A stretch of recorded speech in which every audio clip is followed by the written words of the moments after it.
नमस्कार सभी को, आपका हमारे YouTube चैनल अनुज क्लासेस में स्वागत है। इस वीडियो को स्टार्ट तभी करें जब आपके मन में एक संकल्प हो कि आज हम क्लास 10th इंग्लिश की बुक फुटप्रिंट विदाउट फीट को पूरी तरीके से कंप्लीट कर ही उठेंगे। जितने क्वेश्चंस मैं आपको लिखवाऊंगा उनको लिखने के साथ साथ याद करने का भी प्रयास करेंगे, क्योंकि इस वीडियो को देख लेने के बाद में आपको हर चैप्टर का जनरल आइडिया तो मिल जाएगा, लेकिन बोर्ड किस प्रकार के क्वेश्चन पूछ सकता है इस साल के एग्जाम में उसकी भी आपको सारी अच्छे से नॉलेज हो जाएगी। तो साथ में कॉपी पेन रखकर बैठिए और मेरे साथ पढ़ना शुरू कीजिए। पहला चैप्टर हमारे सामने है अ ट्रायम्फ ऑफ सर्जरी।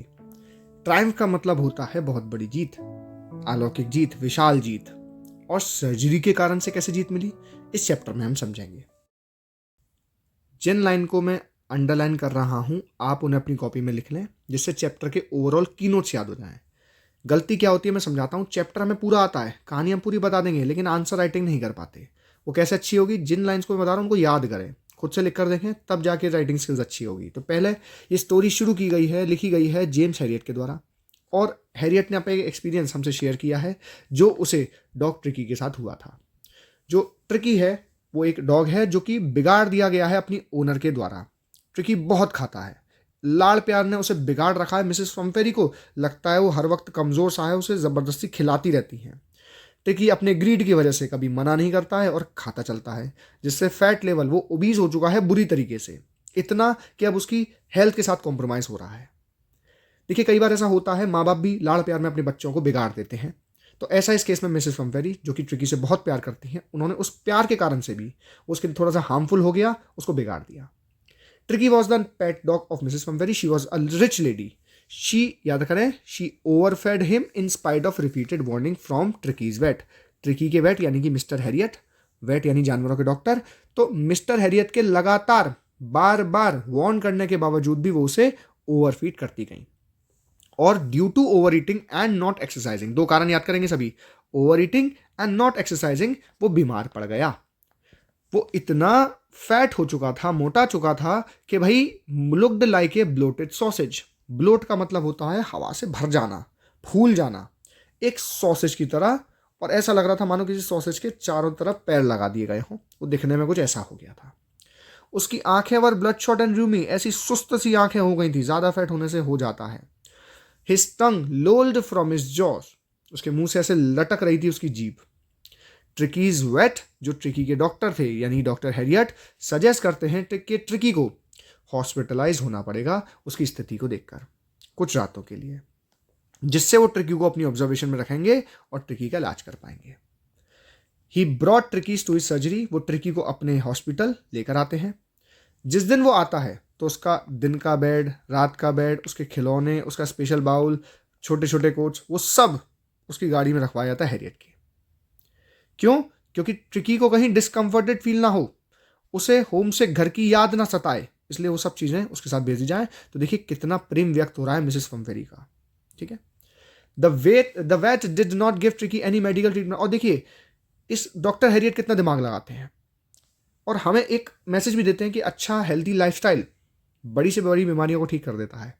कोई बहुत बड़ी आपको दवाइयों की जरूरत नहीं है, सिर्फ अपना डे टू डे जो आपका दिन चल रहा है उसको में बदलाव लाइए और आप हेल्दी हो जाएंगे।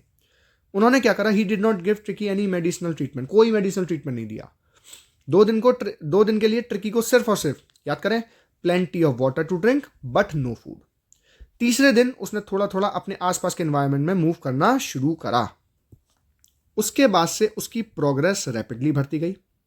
बाकी डॉग्स जो पहले उसमें इंटरेस्ट नहीं दिखा रहे थे, ही ran about with the other dogs and joined in their friendly scrimmages. चीज़ों को खोजना, भागना, इधर उधर डॉग्स करते हैं, उनके साथ में लग गया। वो बाकी डॉग्स की तरह एक्टिव हो गया। मिसेस फम्फेरी बीच में कई बार ट्रिकी को फ़ोन किया करती थी, मतलब डॉक्टर हैरियट के यहाँ फ़ोन किया करती थी अपनी लेटेस्ट इन्फॉर्मेशन, बुलेटिन मीन्स होता है इन्फॉर्मेशन लेने के लिए। ही इन्फॉर्म्ड हर, डॉक्टर हैरियट ने उनसे बताया कि ट्रिकी जो है वो खतरे से अब बाहर है। To speed up his recovery, Mrs. Fumferi started sending fresh eggs. और इस बात से खुश होकर उन्होंने ट्रिकी के लिए fresh eggs, bottles of wines and brandy भेजना शुरू कर दिया, जिस कारण से वो बीमार हुआ था फर्स्ट टाइम में। The vet and his colleagues had a good days. और उस टाइम पर वेट ने और उसके कोलीग्स ने साथ मिलकर उन सब ट्रीट के आनंद लिए। वो डॉग को तो दे नहीं सकते थे। They started their day with extra egg, drank wine. उनका दिन शुरू होता था, एक्स्ट्रा एग होते थे, पीने के लिए वाइन होती थी, लंच में ब्रेंडी होती थी, मतलब काफ़ी कुछ बढ़िया इनके साथ में हो रहा था। और while they sit around the fire, आग के पास आराम से बैठते थे और इन सब चीज़ों को एंजॉय करते थे, जो एक्चुअली मिसेस पम्फेरी ने ट्रिकी के लिए भेजी थी। इसलिए उनका मन था कि काम करते हैं, ट्रिकी को परमानेंट गेस्ट बना लेते हैं। But the vet knew that Mrs Pumphrey was suffering, लेकिन अंदर ही अंदर डॉक्टर हैरियट को मालूम था कि भले हम उसको रोकने की बात तो कर रहे हैं, लेकिन मिसेस पम्फेरी का दिल नहीं लग रहा है। वो बहुत दुखी हैं, वो जल्द ही अपने डॉग ट्रिकी से मिलना चाहती हैं। तो he called her to inform that a little dog had recovered. उन्होंने फ़ोन करा और कुछ ही देर में ही within minutes Mrs Pumphrey अपने कार के अंदर बैठकर उस ट्रिकी को लेने के लिए आ गई। When Tricki saw his mistress, जैसे उसने अपनी मालकिन को देखा, ही took off from the vet's arm, वो अपने वेट के आर्म से उठा और भागता हुआ सीधा मिसेस पम्फेरी के लैप पर जाकर, लैप यानी गोद में जाकर चढ़ गया। The little dog swarmed over her, वो उसे स्वॉर्म किया, लिकिंग हर फेस, इधर उधर घूमने लगा, बाग करने लगा। जैसे जैसे गाड़ी आगे बढ़ रही थी, मिसेस पम्फेरी बहुत खुश थी। उनको लग रहा था डॉक्टर हैरियट ने कोई बहुत बड़ी सर्जरी कर दी और मेरे ट्रिकी को बिल्कुल ठीक कर दिया, जबकि डॉक्टर हैरियट ने ऐसा बड़ा कुछ नहीं करा। उन्होंने वही करा जो मिसेस पम्फेरी को कई साल पहले कर देना चाहिए था। और कहती हैं, oh doctor, oh Mister Herriot, how can I ever thank you, मैं आपका शुक्रिया तो कैसे करूं, this is the time for a surgery, आपने तो क्या सर्जरी करी है जिससे मेरा डॉग बिल्कुल ठीक हो गया। Was tricky suffering from any element in reality, क्या वास्तव में ट्रिकी को कोई परेशानी थी, और अगर नहीं थी तो किस कारण से इनएक्टिव और लेथार्जिक हो गया था। लेथार्जिक मतलब होता है बहुत थका हुआ, धीरे धीरे चलने वाले, काम करने वाले। तो देखिए, ट्रिकी को वास्तव में कोई ऐसी बीमारी नहीं थी, but he was a victim, line याद कीजिएगा अच्छे से, he was a victim of over indulgence. वो खाने में ज़्यादा इंडल्ज था अपने ग्रीड के कारण से, क्योंकि मिसेस पम्फेरी उसे ज़्यादा फीड करती थी, रिच फूड खिलाती थी। और ट्रिकी का लालच, लालच किस चीज़ से आता, वो कभी खाने को देख के मना नहीं करता था। उसकी सिर्फ गलती इतनी सी थी और वो बहुत ज़्यादा खा लेता था और प्रॉपर उसको एक्सरसाइज भी नहीं मिल रही थी, जिस कारण से उसकी बॉडी में फैट जमा हो गया था और वो थोड़ा थोड़ा लेथार्जिक और इनएक्टिव हो गया था। Doctor Herriot knew his patients as well as their owners really well. Doctor Herriot एक बहुत ही अच्छे वेटरनरी सर्जन हैं, क्योंकि वो अपने पेशेंट के साथ साथ उनके ओनर्स को भी जानते हैं। चैप्टर के स्टार्टिंग में जब पहली बार वो ट्रिकी को देखते हैं, तो वो देखते हैं कि भाई मिसेस पम्फेरी जो उनसे वादा करती है कि नहीं मैं अब इसकी एक्सरसाइज करवाऊंगी, इसको कम खाने को दूंगी, वो जानते हैं कि ये ऐसा कुछ नहीं करने वाली हैं, वो उसे और खिलाएंगी पिलाएंगी और जल्द ही उनका कॉल उनके पास आने वाला है। और ऐसा ही हुआ, जब ट्रिकी की हालत बिगड़ी तो मिसेस पम्फेरी ने डॉक्टर हैरियट को ही कॉल करा। तो वो अपने पेशेंट को ऑब्जर्व करके उनकी प्रॉब्लम्स को अच्छे से अंडरस्टैंड करते हैं। He saw tricky and he understood that the dog was in a pathetic condition. जैसे उन्होंने ट्रिकी को देखा तो समझ गए कि डॉग की हालत बहुत बुरी है। Required a change in diet, उसकी डाइट में बदलाव की जरूरत है, उसे रेगुलर एक्सरसाइज की भी जरूरत है। He also figured out that Mrs Pumphrey who was a rich lady was responsible for his problem. और जब उन्होंने मिसेस पम्फेरी को देखा तो वो समझ गए कि भाई इन्हीं के कारण से, ये रिच लेडी के कारण से ही यही जिम्मेदार है अपने कुत्ते की ऐसी स्थिति की। तो thus we can say that doctor Harriet knew his patient as well as their owner very well। तो हम कह सकते हैं कि डॉक्टर हैरियट अपने पेशेंट को तो अच्छे से जानते हैं, साथ में उनके ओनर्स को भी अच्छे से समझते हैं। Harriet enjoyed the lavish meal during the tricky stay, but still he felt compelled to inform Mrs. Pumferi about the recovery of dog. Why did he not keep the tricky for longer time? Did he feel concerned for Mrs. Pumferi? Did he break the trust of others? Discuss the value he possessed। तो देखिए, by profession doctor Herriot जो doctor थे, it was his moral duty to send Tricki back. उनकी जिम्मेदारी थी कि भाई वो ट्रिकी को क्या करे, भाई वापस पहुंचाएं अपनी मालकिन के पास में जब वो ठीक हो जाए। He could have kept tricky for a little long time. वो चाहते तो मिसेस पम्फेरी को गुमराह कर कर ट्रिकी को थोड़ी और टाइम के लिए अपने पास रख सकते थे और जो खाना ट्रिकी के लिए आता था उसे एंजॉय कर सकते थे। उनके मन में भी आया, but he choose not to stop so low in his profession, not to stoop so low. लेकिन वो अपने प्रोफेशन में इतना नीचे नहीं गिरना चाहते थे कि ऐसी ऊंची हरकत करें। He was aware that Mrs Pumphrey was suffering. उन्हें पता था कि मिसेस पम्फेरी को बहुत याद आ रही है अपने डॉग की और बहुत बुरा सफ़र कर रही हैं। He decided to send Tricki back to his home. तो उन्होंने डिसाइड किया कि ट्रिकी को वापस भेजने का समय आ गया है। इन this way he upheld the moral. उन्होंने अपने मॉरल्स को ऊपर रखा, प्रोफेशनल वैल्यूज़ को आगे रखा। That was synonymous with the medical profession, जो कि मेडिकल प्रोफेशन में होना भी चाहिए, साथ साथ चलने भी चाहिए। Moral values and professional values medical line में बहुत इंपॉर्टेंट है। डॉक्टर्स दूसरे भगवान होते हैं। Today there are large number of professionals who can go to any extent to make extra money. लेकिन आजकल के जो प्रोफेशनल लोग हैं वो क्या करते हैं, अपने फायदे के लिए अपने क्लाइंट्स का नुकसान देखते हैं। The values of status self respect and true professionalism are rare. आज के समय पे वैल्यू ऑफ स्टेटस, अपने नाम की वैल्यू करना, सेल्फ रिस्पेक्ट होना और ट्रू प्रोफेशनलिज्म, ट्रूली प्रोफेशनल होना बड़ी बात है, रेयर बात है। But there are still good people, लेकिन आज की दुनिया में भी डॉक्टर हैरियट जैसे अच्छे लोग हैं जो इन वैल्यूज का ख्याल रखते हैं। The story a triumph of surgery is a powerful example of the importance of saying no. ना कहने में कितनी शक्ति है, क्या वैल्यू है ना कहने में, ये इस कहानी में बहुत अच्छे से समझ में आया। देखिए, कुछ लोगों के साथ दिक्कत है कि वो कभी किसी को ना नहीं कर पाते और कभी कभी ऐसी अगली सिचुएशन में फंस जाते हैं जिससे निकलना बड़ा मुश्किल होता है। देखिए, ना कहने वाला कमज़ोर व्यक्ति नहीं होता, ना कहने के लिए बहुत हिम्मत चाहिए। आप अपने वैल्यूज़ पर स्टैंड कर रहे हैं, आप अपनी लाइफ को बेटर बनाने के लिए नो कर रहे हैं, तो बहुत हिम्मत का काम है। ये कहानी नो कहने की वैल्यू को बहुत अच्छे से एक्सप्लेन करती है, क्योंकि जो ट्रिकी है वो कभी खाने को मना नहीं करता और ओवर इंडल्ज हो जाता है और उसने अपनी शारीरिक स्थिति खराब कर ली। तो इस चैप्टर को पढ़कर हम इस आंसर को कैसे फ्रेम करेंगे, समझिएगा। सबसे पहले, the story is a powerful example of the importance of saying no when it comes to making decision that affect the health and wellbeing.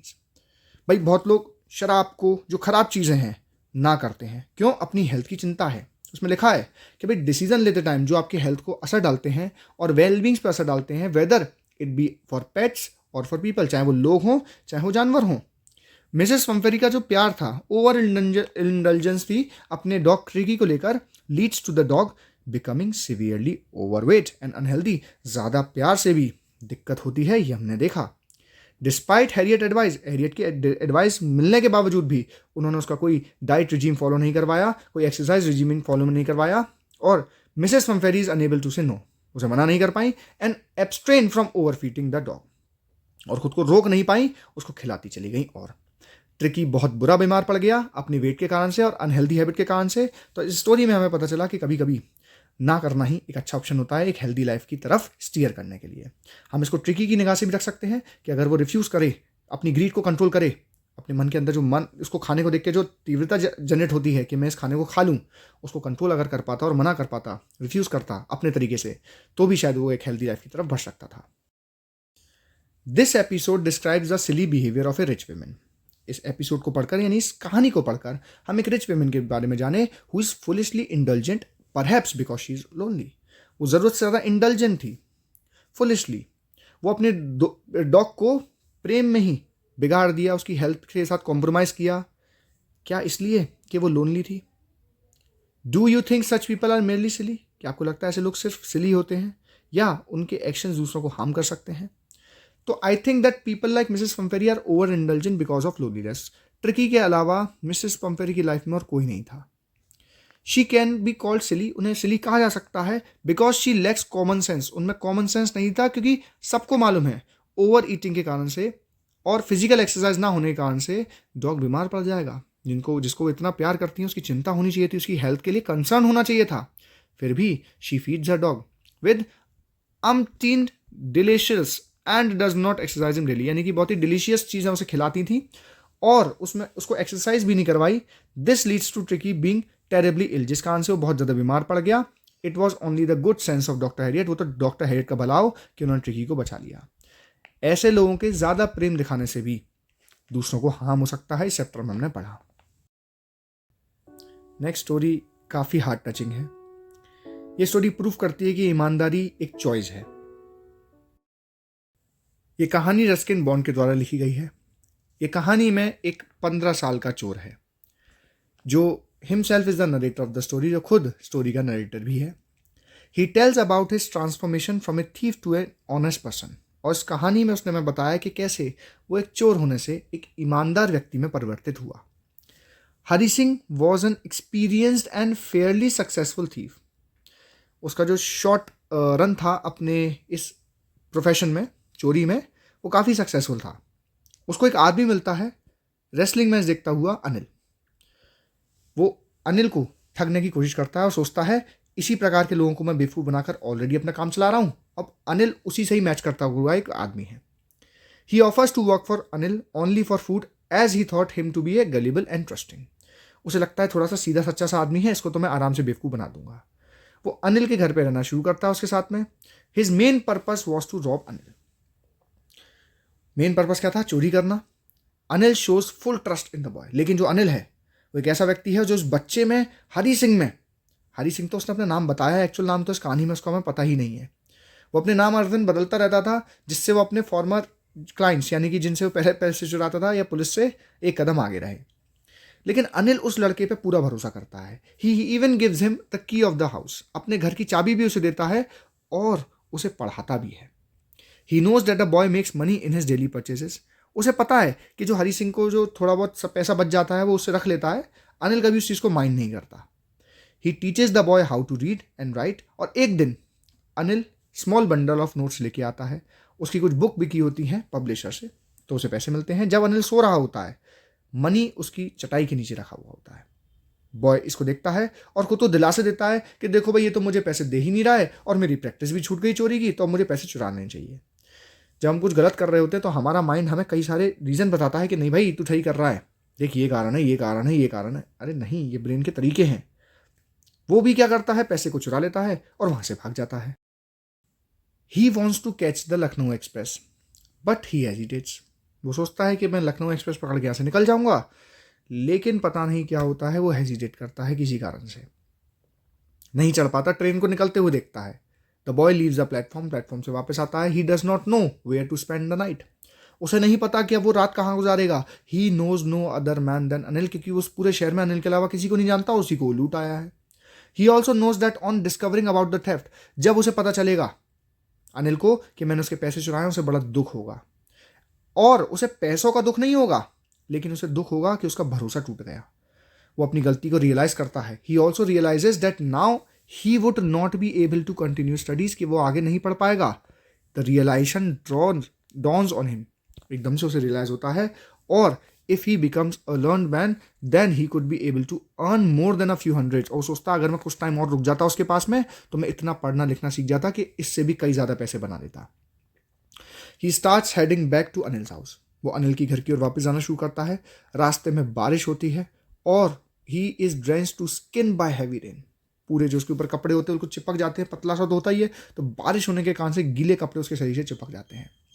जो नोट्स होते हैं वो भी डैम्प यानी कि गीले हो जाते हैं। He hurries back to Anil's room. वो अनिल के रूम में जाता है, opens the door and finds Anil still asleep. और देखता है अनिल अभी भी सो रहा है। वो वापस से जहाँ से अनिल के पैसे उठाए होते हैं वहीं रखता है। अगली सुबह अनिल ऑलरेडी जाग चुका होता है। अनिल ने हरी के लिए चाय बनाई होती है and Anil gives the boy a 50 rupees note. Anil Hari को कुछ पैसे देता है और कहता है कि भाई कल मैंने कुछ पैसे कमाए हैं तो मैं तुम्हें अब से रेगुलर सैलरी दूंगा। हरी को लगता है कि शायद अनिल को कल रात के बारे में पता नहीं, लेकिन जैसे ही वो उस नोट को टच करता है वो नोट गीला होता है हल्का। तो कहीं ना कहीं हरी समझ गया था कि अनिल जानता है कि उसने चोरी की थी।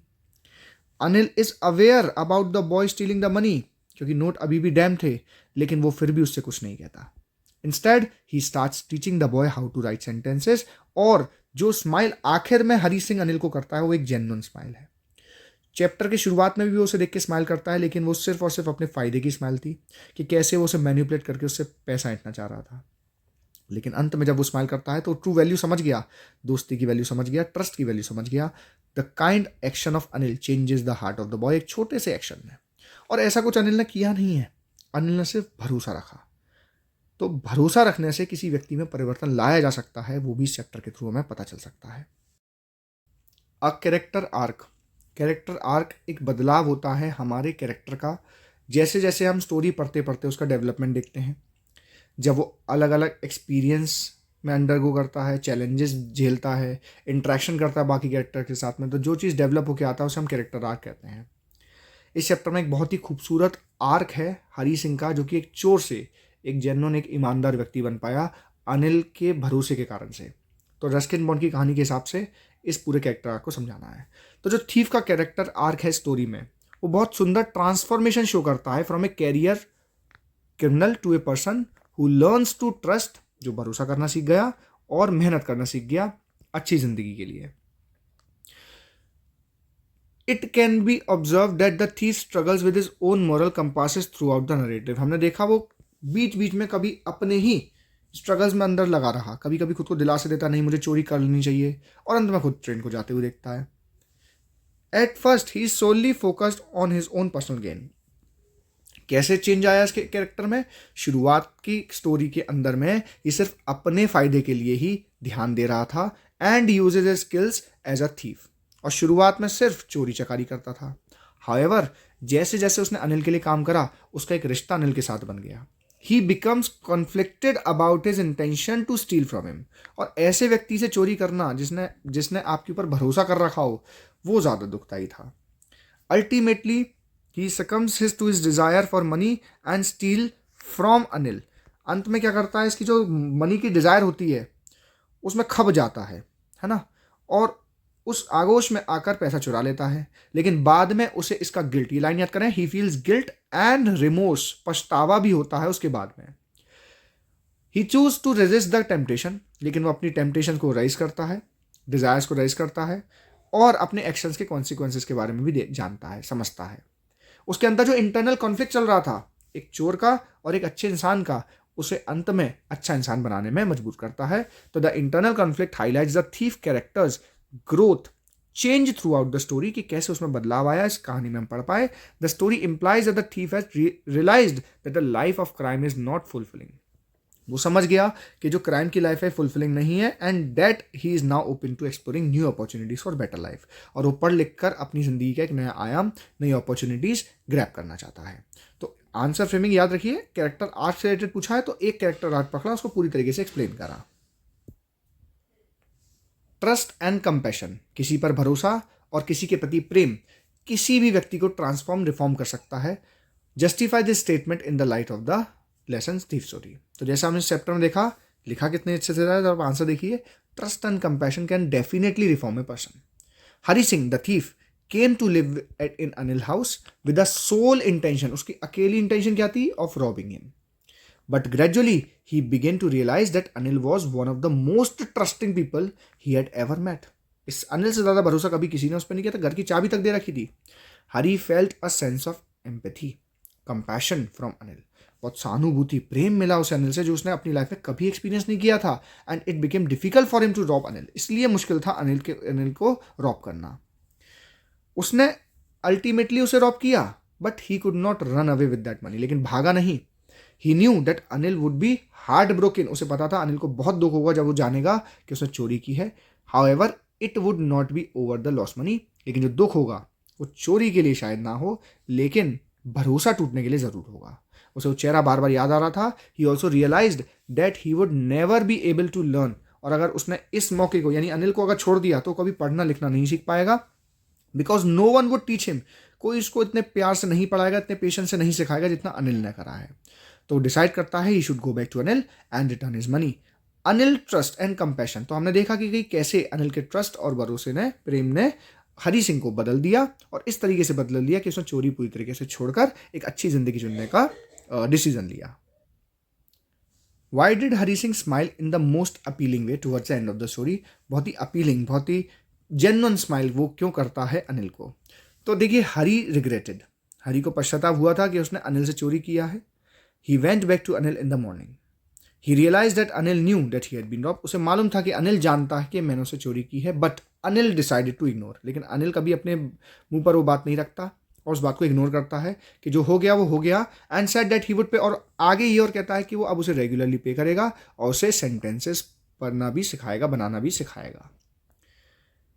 हरी वॉज रिलिव्ड एंड हैप्पी, बहुत ही रिलिव था और बहुत ही हैप्पी था, इसलिए वो स्माइल उसे फोर्सफुली नहीं क्रिएट करनी पड़ रही थी, वो उसके अंदर से अपने आप अनिल के इतने कंपैशन को देखकर आ रही थी।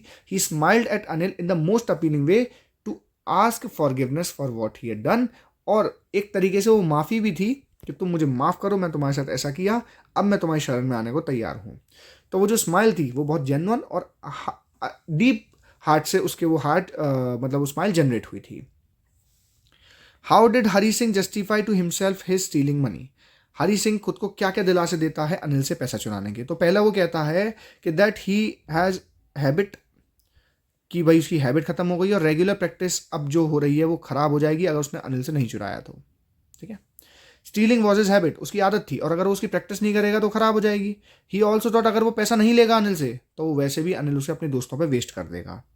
ये कुछ वो दिलासे अपने आप को देता है अनिल से चोरी करने से पहले, और ये तक कहता है कि अनिल उसे पे भी तो नहीं करता। तो उसका दिमाग बार बार कॉन्स्टेंटली उसे क्या कह रहा था कि इन सब कारणों से तुम्हें उसे रॉब कर लेना चाहिए। किसी व्यक्ति की शारीरिक बनावट से, उसकी वेशभूषा से सिर्फ 10% ही अनुमान लगाया जा सकता है वो व्यक्ति कैसा होगा, और 90% वो अपनी स्किल्स, नॉलेज और साइकोलॉजिकल एस्पेक्ट से जाना जाता है। नेक्स्ट हमारी कहानी द मिडनाइट विजिटर में हम एक थ्रिलर को पढ़ेंगे। बहुत ही सस्पेंसफुल कहानी है, आपको पढ़ने में मज़ा ज़रूर आएगा। आप पॉपकॉर्न वॉपकॉर्न बनवा लीजिए। ये कहानी लिखी गई है रॉबर्ट आर्थर के द्वारा। इस कहानी में हमें एक सीक्रेट एजेंट की लाइफ के एक पर्टिकुलर इवेंट के बारे में बताया गया है, और ये भी हम इस कहानी को पढ़कर जान सकते हैं कि कैसे एक सीक्रेट एजेंट की लाइफ में बहुत ज़्यादा डेंजर होता है। ऑजिबल एक सीक्रेट एजेंट है जो कि अमेरिकन है और पेरिस में वर्क करता है। उसने एक रूम बुक कर रखा है टॉप फ्लोर, जो कि 6th फ्लोर है, एक ग्लूमी बड़े ही दुखद फ्रेंच होटल में। फाउलर जो कि दूसरा कैरेक्टर है वो एक राइटर है, वो भी यंग है और काफ़ी रोमांटिक है। रोमांटिक का यहाँ मतलब है अभी नया नया इसका करियर स्टार्ट सा हुआ है। उसने अपनी लाइफ में कोई बहुत बड़े एडवेंचर्स नहीं देखे हैं। उसकी बहुत इच्छा है ऑजिबल से मिलना, क्योंकि वो सीक्रेट एजेंट की लाइफ के बारे में कुछ जानना चाहता है। फॉलर डिसअपॉइंट होता है जब वो ऑजिबल को देखता है, क्योंकि हम जब मन में अपने एक अवधारणा बना लेते हैं किसी पर्टिकुलर प्रोफेशन से रिलेटेड, जैसे कि एक एजेंट, हम अगर मन में सोचेंगे तो भाई Hrithik Roshan type, James Bond type personality हमारे मन में आएगी। लेकिन because the letter had nothing special, letter का मतलब है जिस दूसरे व्यक्ति की बात हो रही है, यानी कि ऑजिबल। लेटर लिखा जाता है किसी सेकंड पर्सन की बात के लिए। लेकिन जब उसे देखता है तो ऑजिबल तो ऐसा बिल्कुल नहीं था। वो भी सोच रहा था कि सीक्रेट एजेंट बड़ा ही हट्टा कट्टा होगा, 6 फुट का होगा, बॉडी बड़ी बन रही होगी, एजेंट टाइप दिखेगा। लेकिन ऐसा नहीं था। ऑजिबल काफ़ी फैट था। He used ordinary telephones to make calls, कोई हाईटेक गैजेट उसके पास नहीं थे। Even his room was quite small, कमरा भी बड़ा छोटा था।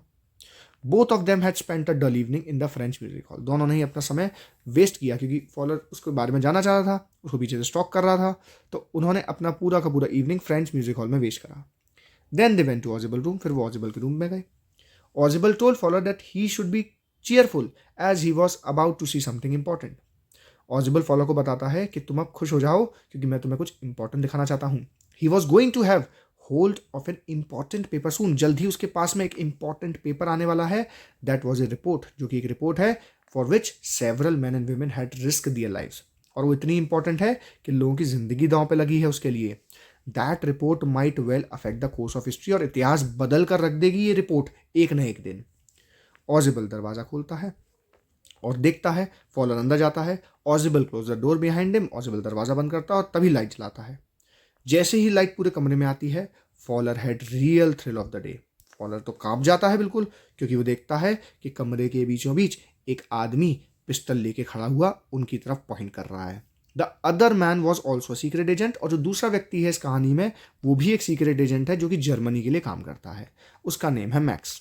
He demanded Ozible to hand him over the report concerning some new missiles, और जो रिपोर्ट है वो मिसाइल्स के ऊपर में है। मैक्स उससे वो इंफॉर्मेशन, वो रिपोर्ट लेने की मांग करता है।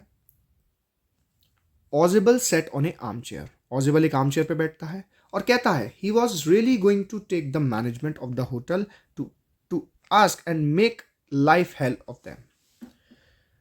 वो कहता है कि यार मैं शिकायत जरूर करूंगा इन मैनेजमेंट वालों से, होटल वालों ने इनकी जिंदगी खराब करूंगा मैं, क्योंकि इस महीने में दूसरी बार कोई मेरे रूम में घुसाया बाहर की बालकनी से। फिर वो एक्सप्लेन करता है कि जो कमरा था पहले बहुत बड़ा लार्ज यूनिट हुआ करता था, इसके बगल वाला रूम इसी में ही ज्वाइन था। The room next door used to be the living room, the room had a balcony, उस कमरे में बालकनी थी जो कि अब एक्सटेंड कर दी गई, now extend under his window, जो कि बालकनी का हिस्सा इसके कमरे में आता है, क्योंकि पहले एक बड़ा कमरा था उसको बीच में से ब्रेक करा, लेकिन जो बालकनी है वो दोनों रूम्स को आपस में कनेक्ट करती है, तो कोई अगर एक रूम में हो तो दूसरे रूम में एंटर कर सकता है। तो somebody had entered his room through that balcony last month, और पिछले ही महीने कोई और आदमी भी उसके ऐसी तरीके से रूम में चढ़ गया था। He had informed the management about it, और मैनेजमेंट को कहा भी। The management had promised to block that balcony, और मैनेजमेंट ने कहा था कि इस बालकनी को ब्लॉक करेंगे, लेकिन कुछ भी नहीं किया गया है।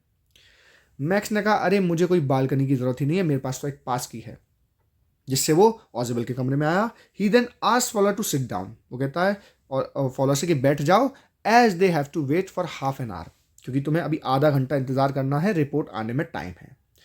तभी दरवाजे पर एकदम से नॉक होती है। फॉलर कांप जाता है सडन नॉकिंग से। ऑजिबल कहता है कि दरवाजे पर पुलिस आ गई है। मैंने पुलिस को ऑर्डर दे रखे थे कि मुझे समय समय पर चेक करते रहें, ये इंश्योर करने के लिए कि सब कुछ ठीक है या नहीं, क्योंकि रिपोर्ट बहुत इंपॉर्टेंट है। ऑजिबल आस्क्स मैट what he would do then. अब ऑजिबल कहता अब तुम क्या करोगे मैक्स, तुम तो गए। मैक्स घबरा जाता है।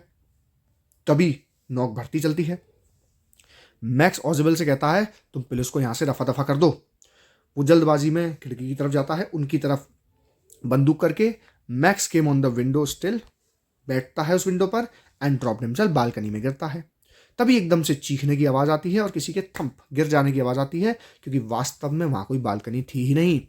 ये जो ऑजिबल है इसने अपनी मन की कल्पना से कुछ भी बोल दिया था और उसके मन में एक आइडिया इंप्लीमेंट कर दिया था।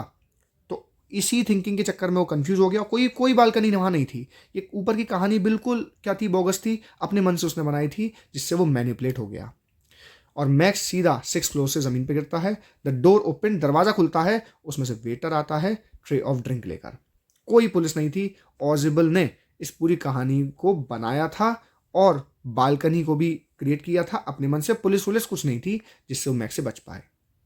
देखिए भाई, एक ऐसी पर्सनैलिटी वाला व्यक्ति जिसके बारे में कोई सोच ना सके, एक सीक्रेट एजेंट है, इतना दिमाग लगा गया। तो इसका मतलब ये है किसी भी सिचुएशन में, चाहे कितनी भी खतरनाक सिचुएशन क्यों ना आ जाए, कितनी भी अगली सिचुएशन क्यों ना आ जाए, अगर आप कूलनेस के साथ में उसे डील करेंगे तो उसका रिजल्ट ज़रूर आपके पास निकल कर आएगा।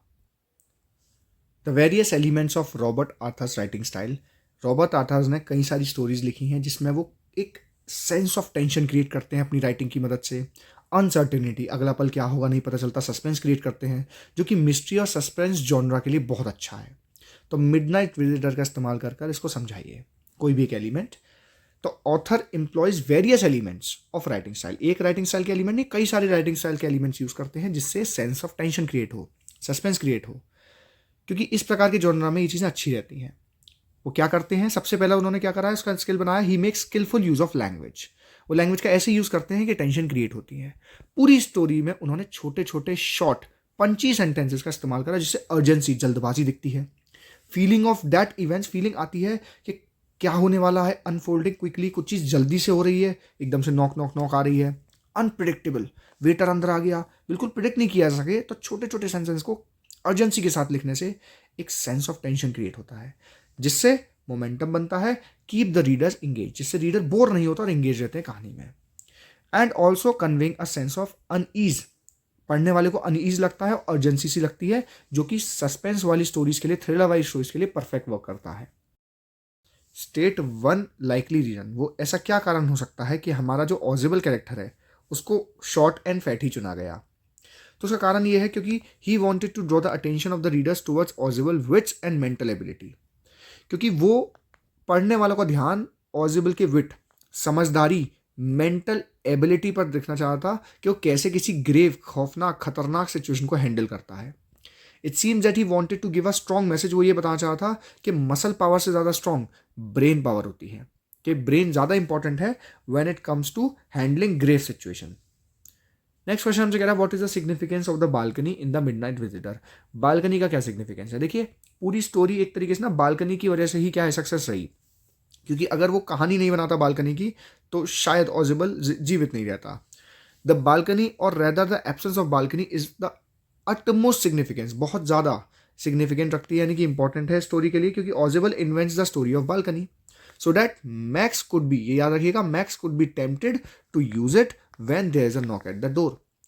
Audible informs Max that the police has arrived to check whether he is safe or not. ये उसके अंदर एक प्रॉब्लम क्रिएट करती है ना, एक अनईजनेस क्रिएट करती है मैक्स के मन में। नर्वस हो जाता है वो जैसे ही नॉक सुनता है, और जैसे ही on hearing this Max decide to wait on the balcony. वो डिसाइड करता है कि वो बालकनी में वेट करेगा, which was described by Ausable was just below the window, जो कि ऑजिबल के द्वारा बताई गई थी। While Ausable sends the police away, तो वो कहता है कि तुम पुलिस को भगा दो। So he jumps from the window thinking that he will land on the balcony. उसे लगता है कि वो बालकनी पर गिरेगा, लेकिन वास्तविकता में कोई बालकनी वहां नहीं होती और 6th फ्लोर से सीधा ग्राउंड फ्लोर की तरफ गिरता है। तो ऑजिबल की स्टोरी में बालकनी उसको इंपॉर्टेंट डॉक्यूमेंट, मैक्स को इंपॉर्टेंट डॉक्यूमेंट चुराने से बचा लेती है। चोरों के भी अपने उसूल होते हैं। क्या इस बात में वाकई में कोई वजन है? या सिर्फ खोखली बातें हैं? आइए एक बहुत ही thriller chapter a question of trust के थ्रू समझते हैं। ये कहानी लिखी गई है विक्टर कैनिंग के द्वारा और ये कहानी में बताती है कि कैसे एक चोर दूसरे चोर को ट्रिक कर कर उसे जेल में बंद करवा देता है। हॉरिस डेनबी लॉक बनाया करता था और उसका बिजनेस बहुत सक्सेसफुल था। उसके 2 हेल्पर्स थे और वो बहुत अच्छा इंसान और रिस्पेक्टेबल व्यक्ति माना जाता था, लेकिन वो कंप्लीटली ऑनेस्ट नहीं था, ईमानदार नहीं था। उसका एक शौक था, उसको रेयर एक्सपेंसिव किताबें बहुत पसंद थी, लेकिन वो काफ़ी महंगी आती थी, तो वो हर साल सेफ यानी कि तिजोरियाँ तोड़ता था और चोरी कर कर इतना कमा लेता था कि 12 महीनों तक आराम से वो किताब पढ़ पाए, खरीद पाए। उसके जो एजेंट्स थे वो उसे ऐसी एक्सपेंसिव किताबें दिलाने में मदद करते थे। इस साल उसने डिसाइड किया कि वो एक सेफ चुराएगा जो कि जगह है शॉर्ट ओवर ग्रेंज में, क्योंकि उस घर के परिवार के जो सदस्य हैं वो लंदन गए हुए हैं और घर में जो 2 सर्वेंट्स रह रहे थे वो मूवी गए हुए थे। वो घर में एंटर करता है बिहाइंड द गार्डन, यानी गार्डन में पीछे से। He put on pair of gloves और उसके हाथ में ग्लव्स होते हैं। Took the key from the hook outside the kitchen door और किचन डोर के बाहर से जो हुक पे की टंगी होती है उसे लेता है, दरवाज़ा खोलता है। शेरी जो कि घर का डॉग था वो भौंकने लगता है। ही काम द डॉग, लेकिन वो डॉग को शांत कराता है और तभी वो देखता है कि टेबल के ऊपर में बाउल ऑफ फ्लावर्स रखा है, यानी बाउल जिसमें फ्लावर्स रखे हुए हैं, और तभी उसे अपनी नोज पे टिकल थोड़ी गुलगुली सी लगती है और थोड़ा सा उसे इरिटेशन सा होता है। वो स्नीज करता है as he suffer from hay fever. उसे एक सीजनल एलर्जी थी जिसके कारण से उसकी नोज रन करती है, उसे स्नीजिंग होती है जब वो फ्लावर्स के आसपास होता है। He then arrange his tools, अपने टूल्स को सब सेट कर कर started to break the safe, उस तिजोरी को तोड़ना शुरू करता है। सबसे पहले he cuts off the wire of the burglar alarm. चोर अलार्म को सबसे पहले बंद करता है तार काट कर, वापस आता है एंड स्नीज्ड लाउडली और बहुत तेज चीखता है as the smell of the flowers was getting to him, क्योंकि फ्लावर्स की स्मेल उसकी नाक तक आ रही थी। Just then he heard a voice from the doorway, तभी उसे डोरवे से किसी की आवाज़ सुनाई देती है। वो आवाज़ एक खूबसूरत लेडी की होती है। She said that she had come back just in time, और वो घर की मालकिन खुद को बताती है और कहती है कि मैं सही समय पे आ गई। Though she didn't expect to meet a burglar, लेकिन उसने एक्सपेक्ट नहीं किया था कि उसे एक बगलर मिल जाएगा, चोर मिल जाएगा। हॉरिस भागने की कोशिश तो करता है, but the lady threaten him that she would call the police, लेकिन वो उसे धमकाती है कि वो पुलिस को बुला देगी। हॉरिस said that he hated prison, वो कहता है कि मुझे प्रिजन बहुत बुरा लगता है। He begged her to let him go, उसे रिक्वेस्ट करता है, बैक करता है, भीख सी मांगता है कि प्लीज़ मुझे जाने दो, लेकिन लेडी कहती है if he did something for her, अगर वो उसके लिए कुछ करे, she might let him go, तो शायद वो उसे जाने दे। She said that she forgot the number of to open the safe, वो कहती है कि मैं जो सेफ है जिसे तुम तोड़ने आए हो उसका मैं नंबर भूल गई हूँ, और उसे she needed her jewellery for the party that night, और उसे ज्वेलरी चाहिए जो उसको पार्टी में पहननी है। हॉरिस कहता है ठीक है, मैं आपके लिए सेफ को तोड़ दूंगा। वो अपना ग्लव उतारता है and open the safe with in an hour. Glove उतारने का कारण ये भी था कि उस लेडी के लिए सिगरेट को भी लिट करता है।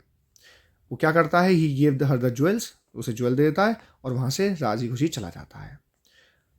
On the morning of the third day, तीसरे दिन की सुबह पे पुलिसमैन हॉरिस के घर पे आता है, उसे पकड़ता है क्योंकि उसने शॉर्ट ओवर ग्रेंज से क्या चुराई थी, ज्वेलरी चुराई थी। कोई उसकी बात का बिलीव नहीं करता, और जब वो कहता है कि इस घर की ओनर नहीं मुझे ये सेफ तोड़ने को कहा था, लेकिन जो औरत होती है वो कोई दूसरी औरत होती है जिसके ग्रे हेयर थे, शार्प टंग थी, जो लगभग 60 साल की थी, और said that the story was nonsense, वो इस बात को नकार देती है कि मैंने तो ऐसा कुछ नहीं कही थी। तो हॉरिस समझ जाता है कि उस दिन जो लेडी थी वो घर की मालकिन नहीं बल्कि खुद एक चोर थी। हॉरिस is now the assistant librarian in the prison. अब वो क्या है, प्रिजन के अंदर में, जेल के अंदर में असिस्टेंट लाइब्रेरियन है। He often thinks of the charming clever young lady, ये लाइन याद रखिएगा, charming clever young lady who was in the same profession मतलब वो खुद भी चोर ही थी, as he was, who tricked him, जिसने उसे बेवकूफ़ बनाया। He tends to get very angry, और जब कोई उसे कहता है कि चोरों के भी अपने असूल होते हैं तो गुस्सा हो जाता है, कोई असूल नहीं होते, मुझे तो एक चोर नहीं ठग लिया। What was Horace Denby suffering from? How did it affect him? He was suffering from hay fever. When he entered the house, he found that there was a great bowl of flowers in the drawing room. याद रखिएगा, which is also house the safe. जिस घर में safe था उसी घर में bowls के अंदर फ्लावर्स रखे थे। फ्लावर्स टिकल्ड हिज नोज, उसकी नाक में प्रॉब्लम क्रिएट करते हैं, उसे इरिटेट करते हैं और वो 2 बार छींकता है। The sound of sneeze made the young lady in red come down the stairs, और उसकी चीख सुनकर वो रेड कलर के कपड़े पहनी हुई लेडी स्टेयर से नीचे उतरती है और उसको कन्फ्रंट करती है। इस तरीके से the flowers hindered the हॉरिस work, इसका आंसर हम कह सकते हैं कि हॉरिस का जो काम था वो फ्लावर्स की वजह से खराब हुआ। What does the phrase honor among thieves mean? इस लाइन का क्या मतलब है? And how does हॉरिस get angry? हॉरिस इस बात को सुनकर गुस्सा क्यों हो जाता है? तो समझिएगा। ऑनर अमंग थीव्स का मतलब है trust worthiness with in a group, कि एक ग्रुप के अंदर में ट्रस्ट बना रहता है, ट्रस्ट होना चाहिए। That is not considered trustworthy to outsider, जो कि बाहर वाले के लिए ट्रस्टवर्दी नहीं होता, लेकिन हमें अपने ग्रुप के अंदर ट्रस्ट बनाए रखना है, भले ही हम चोर ही क्यों ना सही। The lady promise to let Harris go, लेडी ने वादा किया था कि वो हैरिस को जाने देगी अगर वो उसके लिए जूल निकाल देगा तो। But she didn't keep her promise and 3 days later Horace was caught for the robbery at short range, और एक तरीके से उसने उसको बेवकूफ़ी बनाया था ये कहकर कि वो घर की मालकिन है और उसकी मदद कर दे। The lady didn't keep the honour among the thieves, उसने ये phrase honour among the thieves को क्या नहीं करा? Didn't keep it. That's why Horace gets very angry, तो हॉरिस गेट्स वेरी एंग्री, वो हर बार गुस्सा हो जाता है जब सुनता है कि चोरों के अपने उसूल होते हैं, क्योंकि उसके साथ तो एक चोर नहीं क्या कर दिया, उसे ठग लिया। Horace Danby was a meticulous planner, सोचा समझा प्लानर था। स्टिल ही फॉल्टर्ड, फिर भी वो फेल हो गया। तो क्या गलत हुआ और क्यों गलत हुआ? देखिए, Horace Danby was rightly a meticulous planner, बहुत बढ़िया प्लानर था। He plan carefully each year, हर साल वो अच्छे से प्लान करता था, चुराने से पहले कोई भी चीज़। बट ही फॉल्टर्ड, लेकिन इस बार क्या गलती कर दिया? He couldn't see through the intentions of the lady, वो उस लेडी के इंटेंशंस को नहीं समझ पाया, जो कि खुद एक चोर थी उस घर में। वो इतना घबरा गया पकड़े जाने के डर से कि उसने उस बात को पूरा का पूरा, उस लेडी की हर बात को बिलीव कर लिया ब्लाइंडली। उसके डर के कारण से, ये लाइन याद करिएगा, his fear made him blindly trust the lady and was the reason behind the failure of this plan. उस पर डर के कारण से भरोसा करना रीजन था उसके प्लान के फेल हो जाने का। देखिए, नेक्स्ट क्वेश्चन काफी इंपॉर्टेंट है, ध्यान से सुनिएगा। पहला हिस्सा क्वेश्चन का कह रहा है, do intentions justify actions? Intention means नियत और एक्शंस मीन्स कर्म। क्या हमारी नियत हमारे कर्मों को जस्टिफाई करती है? पहला हिस्सा। आगे क्वेश्चन हमसे कह रहा है, क्या आप भी हॉरिस डेनबी की तरह कुछ गलत करने को तैयार है अगर आपको लगता है आपकी नीयत ठीक है, आप अपनी तरह से ठीक है? और तीसरा पार्ट कह रहा है, डू यू थिंक, आपको क्या ऐसा लगता है कि कुछ ऐसी सिचुएशन आती है जब ऑनेस्टली एक्ट ना करना एक्सक्यूजेबल है, जब आप बेईमानी से कोई काम करें और उसका एक्सक्यूज भी दे दें, क्या कोई ऐसी सिचुएशन है? तो देखिए, ये क्वेश्चन हमसे पूछना क्या चाह रहा है? पूछना हमसे ये चाह रहा है कि कुछ लोग अगर अपनी नीयत साफ बताकर कोई ऐसा काम करें जो दूसरे के लिए हार्मफुल हो या प्रॉपर ऑनेस्टली कोई वर्क ना करें, तो क्या वो जस्टिफाइड माना जाएगा? ये क्वेश्चन ना आपको एक थॉट प्रोसेस भी करवाता है। देखिए, मैं आपको समझाता हूँ। रॉबिन हुड की कहानी में क्या था? रॉबिन हुड गरीबों के लिए चुराता था अमीरों से। उसके एक्शंस को कई लोग जस्टिफाई करते थे क्योंकि गरीब तो करेंगे भाई, उनकी मदद करता है, और रईस उसकी बुराई करते हैं। अगर आप उस राज्य के राजा होते तो आप रॉबिन हुड को क्या मानते? देखिए, मैं आपको एक पर्सनल ओपिनियन अपना देता हूँ। काम कुछ भी किया जाए, किसी की भी भलाई से किया जाए, यदि दूसरे का हार्म होता है तो अल्टीमेटली वो चीज़ गलत ही है। इसको समझिए, चोरी करना कभी सही कार्य नहीं। अगर आपको सही चीज़ के लिए आप लड़ रहे हैं ना, तो रास्ता भी आपको सही मिल जाएगा, हर वक्त मिल जाएगा, ये याद रखिएगा। जो रॉबिन हुड की कहानी है उसमें हम ये बात समझ सकते हैं कि अगर उसने रईसों से चुराया तो रईसों ने 10 में से 9 बेईमान सही, एक ने तो मेहनत से कमाया होगा, उसके साथ तो गलत हुआ। गरीबों की मदद करना अच्छी बात होती है, लेकिन हर वक्त रईसों से ही क्यों लिया जाए? चोरी करना तो गलत ही है हर हाल में। कोई व्यक्ति क्रिमिनल है और उसने कोई क्राइम किया है, किसी व्यक्ति को फिजिकली हर्ट किया है, और आप भी उसे फिजिकली हर्ट कर कर उसे वहीं के वहीं वर्डिक्ट पे लाना चाहते हैं, सज़ा देना चाहते हैं, ये कहकर कि इसने इसको मारा था इसलिए मैंने इसको मारा। हर हाल में आप उसी व्यक्ति के जितने ही क्रिमिनल कहलाए जाएंगे। आपके इंटेंशंस कितने ही अच्छे सही, लेकिन एक्शंस अगर गलत हैं, दूसरे का हार्म हुआ है, तो वो गलत ही माना जाएगा। इसी तरीके से आंसर फ्रेम है, इसको साथ साथ पढ़ते हैं। तो यस, इट इज़ ट्रू कि इंटेंशन जस्टिफाई एक्शंस। आपकी नीयत आपके एक्शंस को जस्टिफाई करती है, but in some cases only intentions can not justify the action. लेकिन कुछ केसेस में आपके इंटेंशंस आपके एक्शंस को जस्टिफाई नहीं कर सकते। हमारा इंडिया जुडिशियल सिस्टम इसी पर बेस्ड है भाई। आपकी नीयत से काम नहीं चलेगा, आपने जो काम किया है वो कायदे कानून के अंदर होना चाहिए।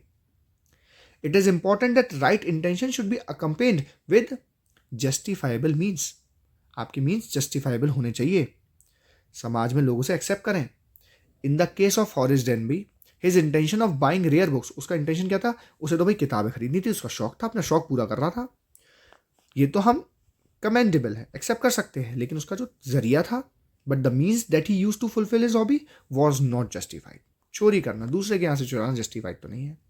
ही robbed people to be able to pursue his hobby. वो अपनी हॉबी को पूरा करने के लिए लोगों से चुराता था। And this can not be justified on any grounds. इसको हम किसी भी ग्राउंड पर, किसी भी सिचुएशन में जस्टिफाइड नहीं मान सकते। और इसको अगर हम लिखेंगे ऊपर वाले आंसर को, I would not to do wrong in any situation. हम किसी भी सिचुएशन में कोई गलत कार्य नहीं करेंगे। और in my opinion a wrong act is always considered wrong. गलत हमेशा गलत ही है। It is also true that there are so many situation in life which it is excusable to act less honestly, but must try to follow the right path in all situations। कई बार हमारे सामने भी रास्ता आया था जब हमें बेईमान बनना पड़ता है। भाई अपना काम नहीं चल रहा है तो कुछ लोग पैसे खिला देते हैं, काम करवा देते हैं। अपने काम के टाइम पर वो रिश्वत नहीं लगती, दूसरे के टाइम पर ही लगती है। लेकिन गलत मीन्स गलत। तो ये लाइन आप लेके आइए, but must try to follow the right path in this situation. हर सिचुएशन में सही रास्ता चुनने का ही सोचिए, वही एक आपके लिए बेटर ऑप्शन रहेगा। जरा सोचिए, आपके पास इनविजिबल होने की शक्ति आ जाए तो क्या आप उसे दूसरों की भलाई के लिए इस्तेमाल करेंगे या अपने फायदे के लिए इस्तेमाल करेंगे? ऐसा ही कुछ H.G. वेल्स की नॉवल द इनविजिबल मैन में हमें बताया गया है। इस पूरी नॉवल का थोड़ा सा हिस्सा हमें फुटप्रिंट्स विदाउट फीट नाम के चैप्टर में बताया जाएगा, जिसमें कैसे ग्रिफिन अपनी शक्तियों का गलत इस्तेमाल करता है। जैसा कि हमने देखा कि ये जो कहानी है ये एक नॉवल का एक्सट्रैक्ट है जो कि H.G. वेल्स के द्वारा लिखी गई है, the invisible man. In this story the adventures of an invisible man at the village of Ipings are narrated. कैसे ये इनविजिबल मैन जिसका नाम ग्रिफिन है वो विलेज ईपिंग में एडवेंचर्स करता है, उसके बारे में हमें बताया गया है। ग्रिफिन एक ब्रिलियंट साइंटिस्ट है। उसने एक ऐसा रेयर ड्रग खोजा है जिससे उसका शरीर इनविजिबल, अदृश्य हो जाएगा। उसने जैसे ही वो ड्रग लिया उसका शरीर ट्रांसपेरेंट हो गया, जैसे कि मानो एक ग्लास हो।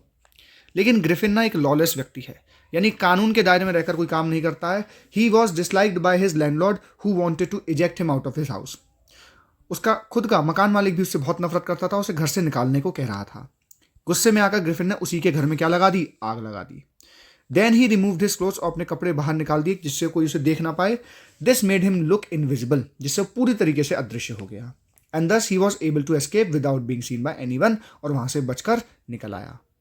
अब उसके पास कोई घर नहीं है, वो सड़कों पे वॉन्डर मतलब इधर से उधर घूमना, without clothes, without money and quite invisible. However he had chosen a bad time of the year. लेकिन जिस समय पे उसके पास कपड़े नहीं है उस समय पे बहुत ठंड चल रही है लंदन में। उस समय पर बहुत ज़्यादा उसको दिक्कत हो रही है क्योंकि मिड विंटर का समय चल रहा है और हवा उसे बहुत ज़्यादा क्या लग रही है? ठंडी लग रही है। तो ग्रिफिन डिसाइड करता है to slip into the big London store. बड़े लंदन के स्टोर में जाता है और जब आफ्टर द स्टोर क्लोज, जब वो स्टोर क्लोज हो जाता है, ग्रिफिन वहाँ के कुछ गर्म कपड़े पहन लेता है। And after becoming fully dress he became a visible person. और पूरी तरीके से कपड़े पहनकर एक विजिबल व्यक्ति दिखने लगता है। ही एट टू हिज फुलेस्ट, भरपेट खाता है, वाइन पीता है, and settle down on the sleep on the pile of the quills. चादरों के ढेर के ऊपर में वो जाकर आराम से रेस्ट करता है।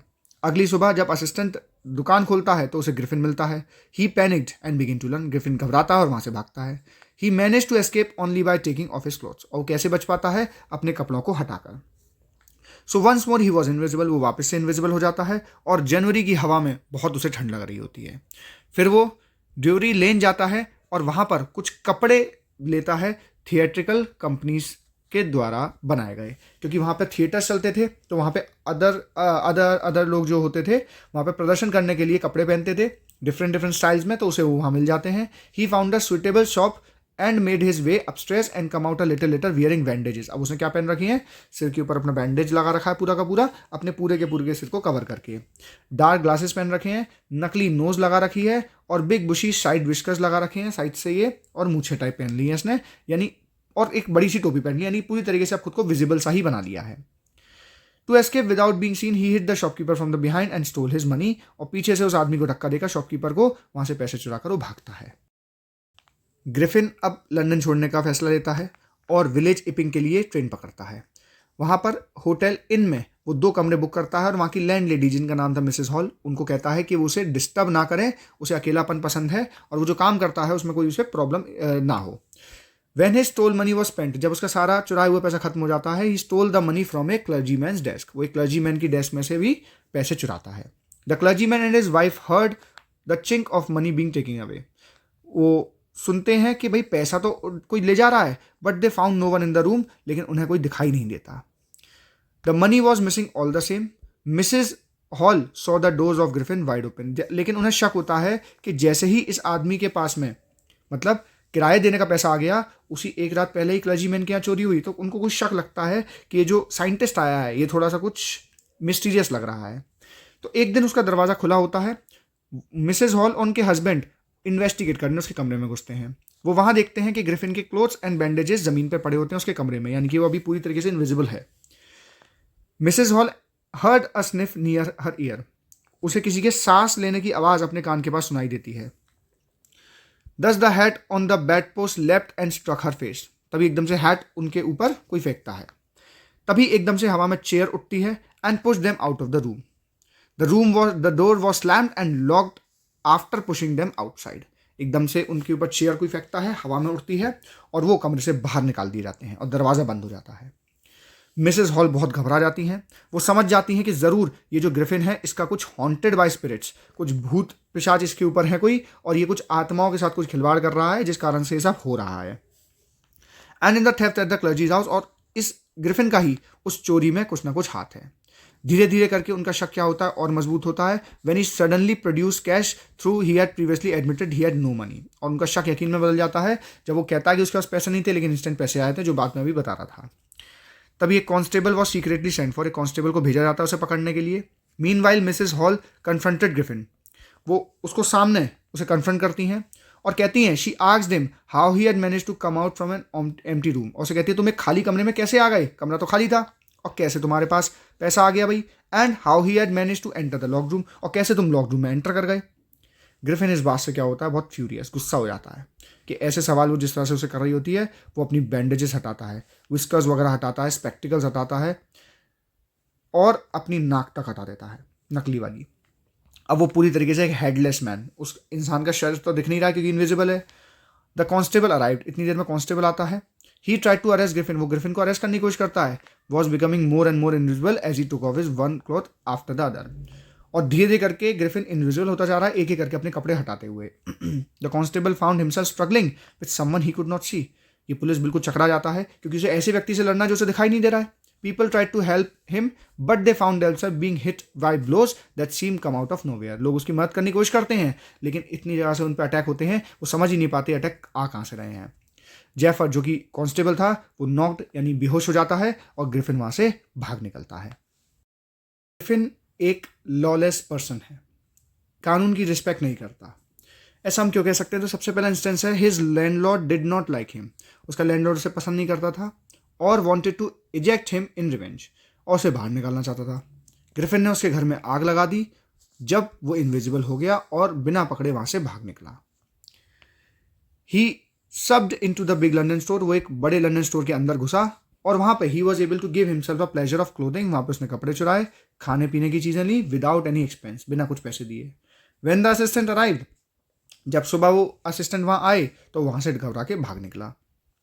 फिर वहां से वो ईपिंग विलेज में गया जहां पे उसने क्लर्जीमैन के यहाँ से घर से पैसे चुराए। लोगों ने जब मिस्टर जेफर जो कि वहां के कांस्टेबल थे उनको बुलाया, वहां पर उसने उसको पकड़ने की कोशिश भी की लेकिन ग्रिफिन पूरी तरीके से इनविजिबल होकर वहां से भाग निकला।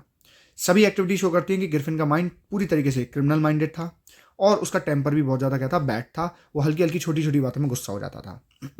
ही used an invention to harass other people, उसने अपनी इन्वेंशन का दूसरों को परेशान करने में इस्तेमाल करा। He was not a law abiding citizen, वो कानून के दायरे में रहने वाला नागरिक नहीं था। What happened when mister and Mrs hall enter the stranger's room? क्या होता है जब वो उसके कमरे में पहली बार एंटर करते हैं? एक दिन Mr and Mrs Hall were very surprise to see the stranger's room wide open. वो देखते हैं कि उसका कमरा खुला हुआ है। वो इन्वेस्टिगेट करने के लिए उसके कमरे में घुसते हैं और वहाँ पे वो देखते हैं कि that the bed clothes were cold. Bed के जो कपड़े अभी ठंडे हैं, कि इससे पता चलता है कि ज़रूर ग्रिफिन काफ़ी समय से उस कमरे में नहीं है। वो देखते हैं कि बैंडेजेस और कपड़े ज़मीन पर पड़े हुए हैं, lying about the room. Suddenly एक hat from the bed post left.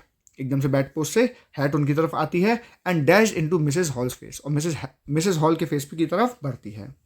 तभी एक चेयर जिंदा सी हो जाती है, ऊपर की तरफ उठने लगती है और उनकी तरफ आकर कोई उसमें फेंकता है। It appear that it has close the door from inside, और ऐसा देखकर लगता है कि किसी ने दरवाजा अंदर से बंद कर लिया हो। ये क्वेश्चन काफ़ी इंपॉर्टेंट है। फुटप्रिंट विदाउट फीट का ग्रिफिन और रिचर्ड, जो कि the making of a scientist का है, ये आगे अभी हम चैप्टर पढ़ेंगे। वो दोनों ही साइंस के प्रति बहुत डिवोटेड थे, बहुत अच्छे साइंटिस्ट थे, लेकिन दोनों में बहुत सारी सिमिलैरिटीज़ और डिफरेंसेस भी थे। उनको हमें डिस्कस करना है। एक ने अपनी इन्वेंशन का इस्तेमाल दुनिया के भले के लिए किया, रिचर्ड ने, और एक ने उससे कानून तोड़ने के लिए इस्तेमाल किया, गलत कार्य किए। तो ग्रिफिन और Richard Ebright were both devoted to science. दोनों को साइंस बहुत पसंद थी। Richard Ebright discovered an unknown insect hormone. Richard Ebright ने एक अननोन इंसेक्ट हार्मोन क्या करा था, डिस्कवर करा था। और जो ग्रिफिन है उसने एक ऐसा फॉर्मूला बनाया था जिससे ह्यूमन बॉडी को ट्रांसपेरेंट करा जा सके। But sure enough they both have similarities and differences. और जो सिमिलरिटीज थी, डिफरेंसेस थे, वो कुछ इस तरीके से हैं। पहली सिमिलरिटीज, दोनों का साइंस के प्रति पैशन था, दोनों ही बहुत ब्रिलियंट थे और फर्स्ट रेट माइंड थे। उनके जैसा दिमाग किसी के पास नहीं था। They both had burning desires to find something new. उनके अंदर एक डिजायर थी कुछ ना कुछ नया फाइंड करने की। लेकिन डिफरेंसेस क्या थे? ग्रिफिन ने अपने इन्वेंशन का मिसयूज करा, लेकिन रिचर्ड ने without intending at bad in the society, उसने जो डिस्कवरी करी वो समाज का बुरा नहीं चाहता था, वो समाज का भला चाहता था, कल्याण चाहता था। Richard Ebright was respected and reputed scientist. जो रिचर्ड ईब्राइट हैं वो बहुत ही रिस्पेक्टेड हैं और बहुत ही रेप्यूटेड साइंटिस्ट हैं, लेकिन जो ग्रिफिन है वो एक लॉलेस पर्सन है और क्रिमिनल है जिसे लोग पकड़ रहे हैं और ढूंढ रहे हैं। Next chapter, the making of a scientist, एक काफ़ी इंपॉर्टेंट चैप्टर है जो हमें बताता है कि साइंटिस्ट होने के लिए क्या क्या कारक हैं, क्या क्या फैक्टर्स हैं जो आपकी लाइफ में आपको एक सक्सेसफुल पर्सन और एक बहुत ही फर्स्ट रेटेड माइंड बनाने में हेल्प करते हैं। The chapter making of a scientist एक कहानी है एक फेमस साइंटिस्ट रिचर्ड ईब्राइट की।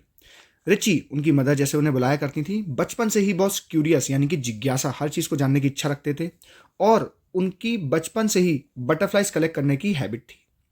उन्होंने जब वो 2 साल के थे तो उन्होंने अपने आसपास के इलाके में पाई जाने वाली 25 बटरफ्लाई की स्पीशीज़ को क्या करा था, कलेक्ट करा था।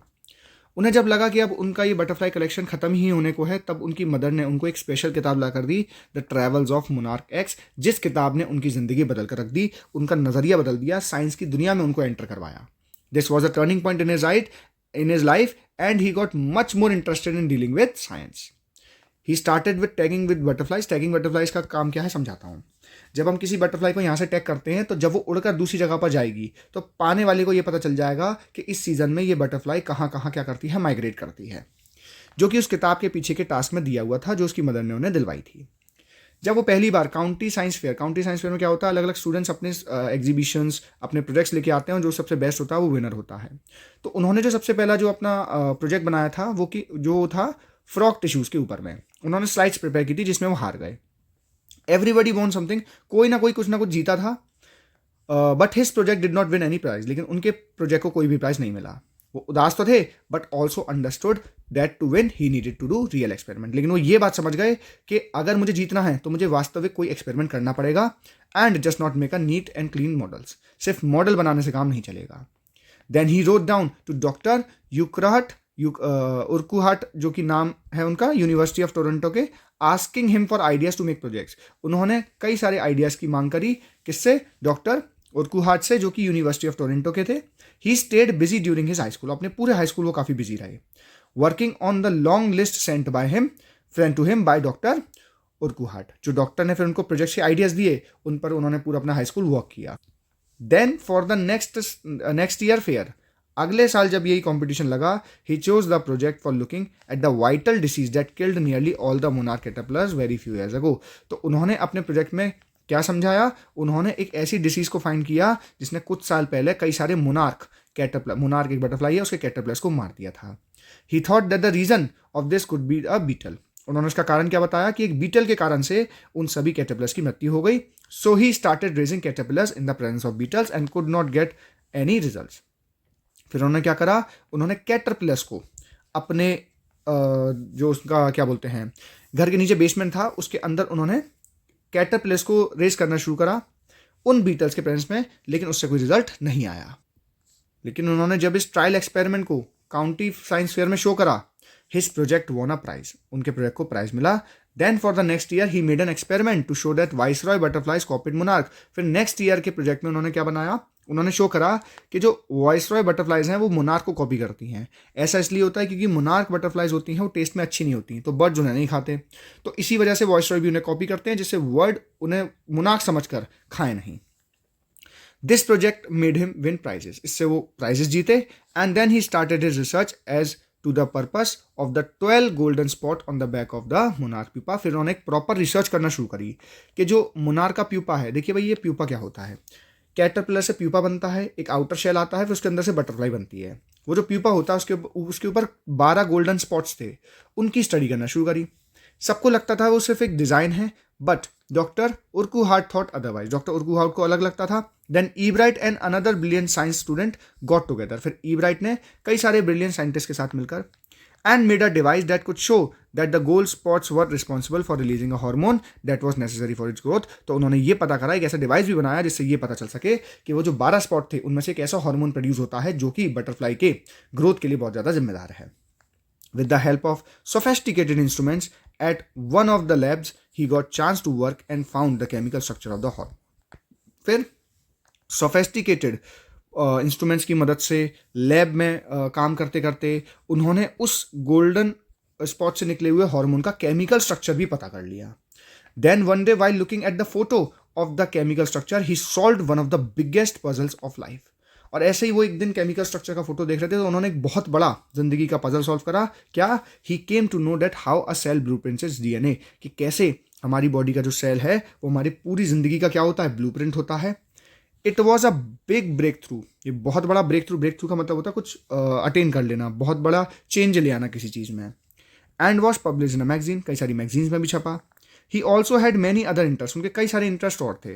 And also admired his social studies teacher as he was the one who use to give him new ideas. अपने सोशल साइंस के टीचर्स के बारे में भी बताया उन्होंने कि कैसे वो उन्हें आइडियाज दिया करते थे. He was good at debating, उनके अदर हैबिट्स में आप क्या लिख सकते हैं, debating, public speaking and great canoeist. ठीक है, बोटिंग वाले होते हैं. He never use to win for the sake of winning for the prize, उन्हें सिर्फ प्राइजेस से मतलब नहीं था, but because he wanted to be the best at whatever he use to do. उनको सिर्फ जो वो काम करते हैं उसमें बेस्ट होना था. देखिए, किसी भी सफलता की सबसे बड़ी कुंजी यही है, जिस काम को करो ऐसे करो कि भाई आप अपना 100% दे पाएं. तो इनकी भी थिंकिंग कुछ इसी प्रकार की थी. It is shown in this chapter, ऐसा चैप्टर में दर्शाया गया है that with the right amount of curiosity, जिज्ञासा अगर किसी व्यक्ति में हो, एक ब्राइट माइंड हो, that and the will to win, और जीतने की इच्छा हो. कई लोगों के पास दिमाग है, क्यूरियोसिटी है, लेकिन एक बार हार गए तो हताश हो जाते हैं. ईब्राइट भी हारे थे लेकिन हताश नहीं हुए. उन्होंने उसको एक चैलेंज की तरह लिया और उस पर ओवरकम करने की कोशिश करी. For a right reason are the qualities needed to be a scientist, और यही सब क्वालिटीज किसी साइंटिस्ट को बना सकती हैं. उनकी मदर का बहुत बड़ा रोल है उनको आज वो जैसे हैं वैसा बनाने के लिए. What he was, it was she who supported him, क्योंकि उनकी मदर ने ही उन्हें सपोर्ट किया था इनकी पूरी जर्नी पे.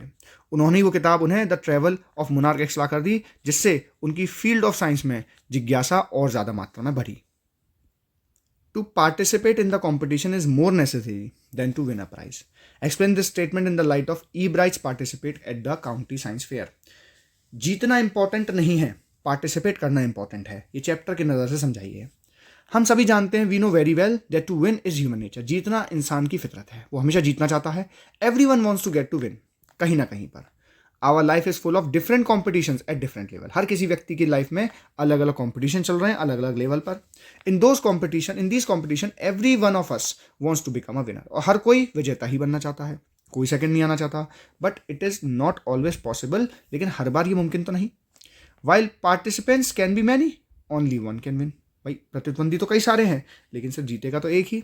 When we enter any competition, हम जब किसी कंपटीशन में आते हैं, we try our best to get to the top position. हम कोशिश तो करते हैं कि हम टॉप पोजीशन पे आएं, but if we don't achieve our goal अगर हमें अपना गोल नहीं मिलता तो हम बहुत ही ज़्यादा डिसअपॉइंटेड हो जाते हैं।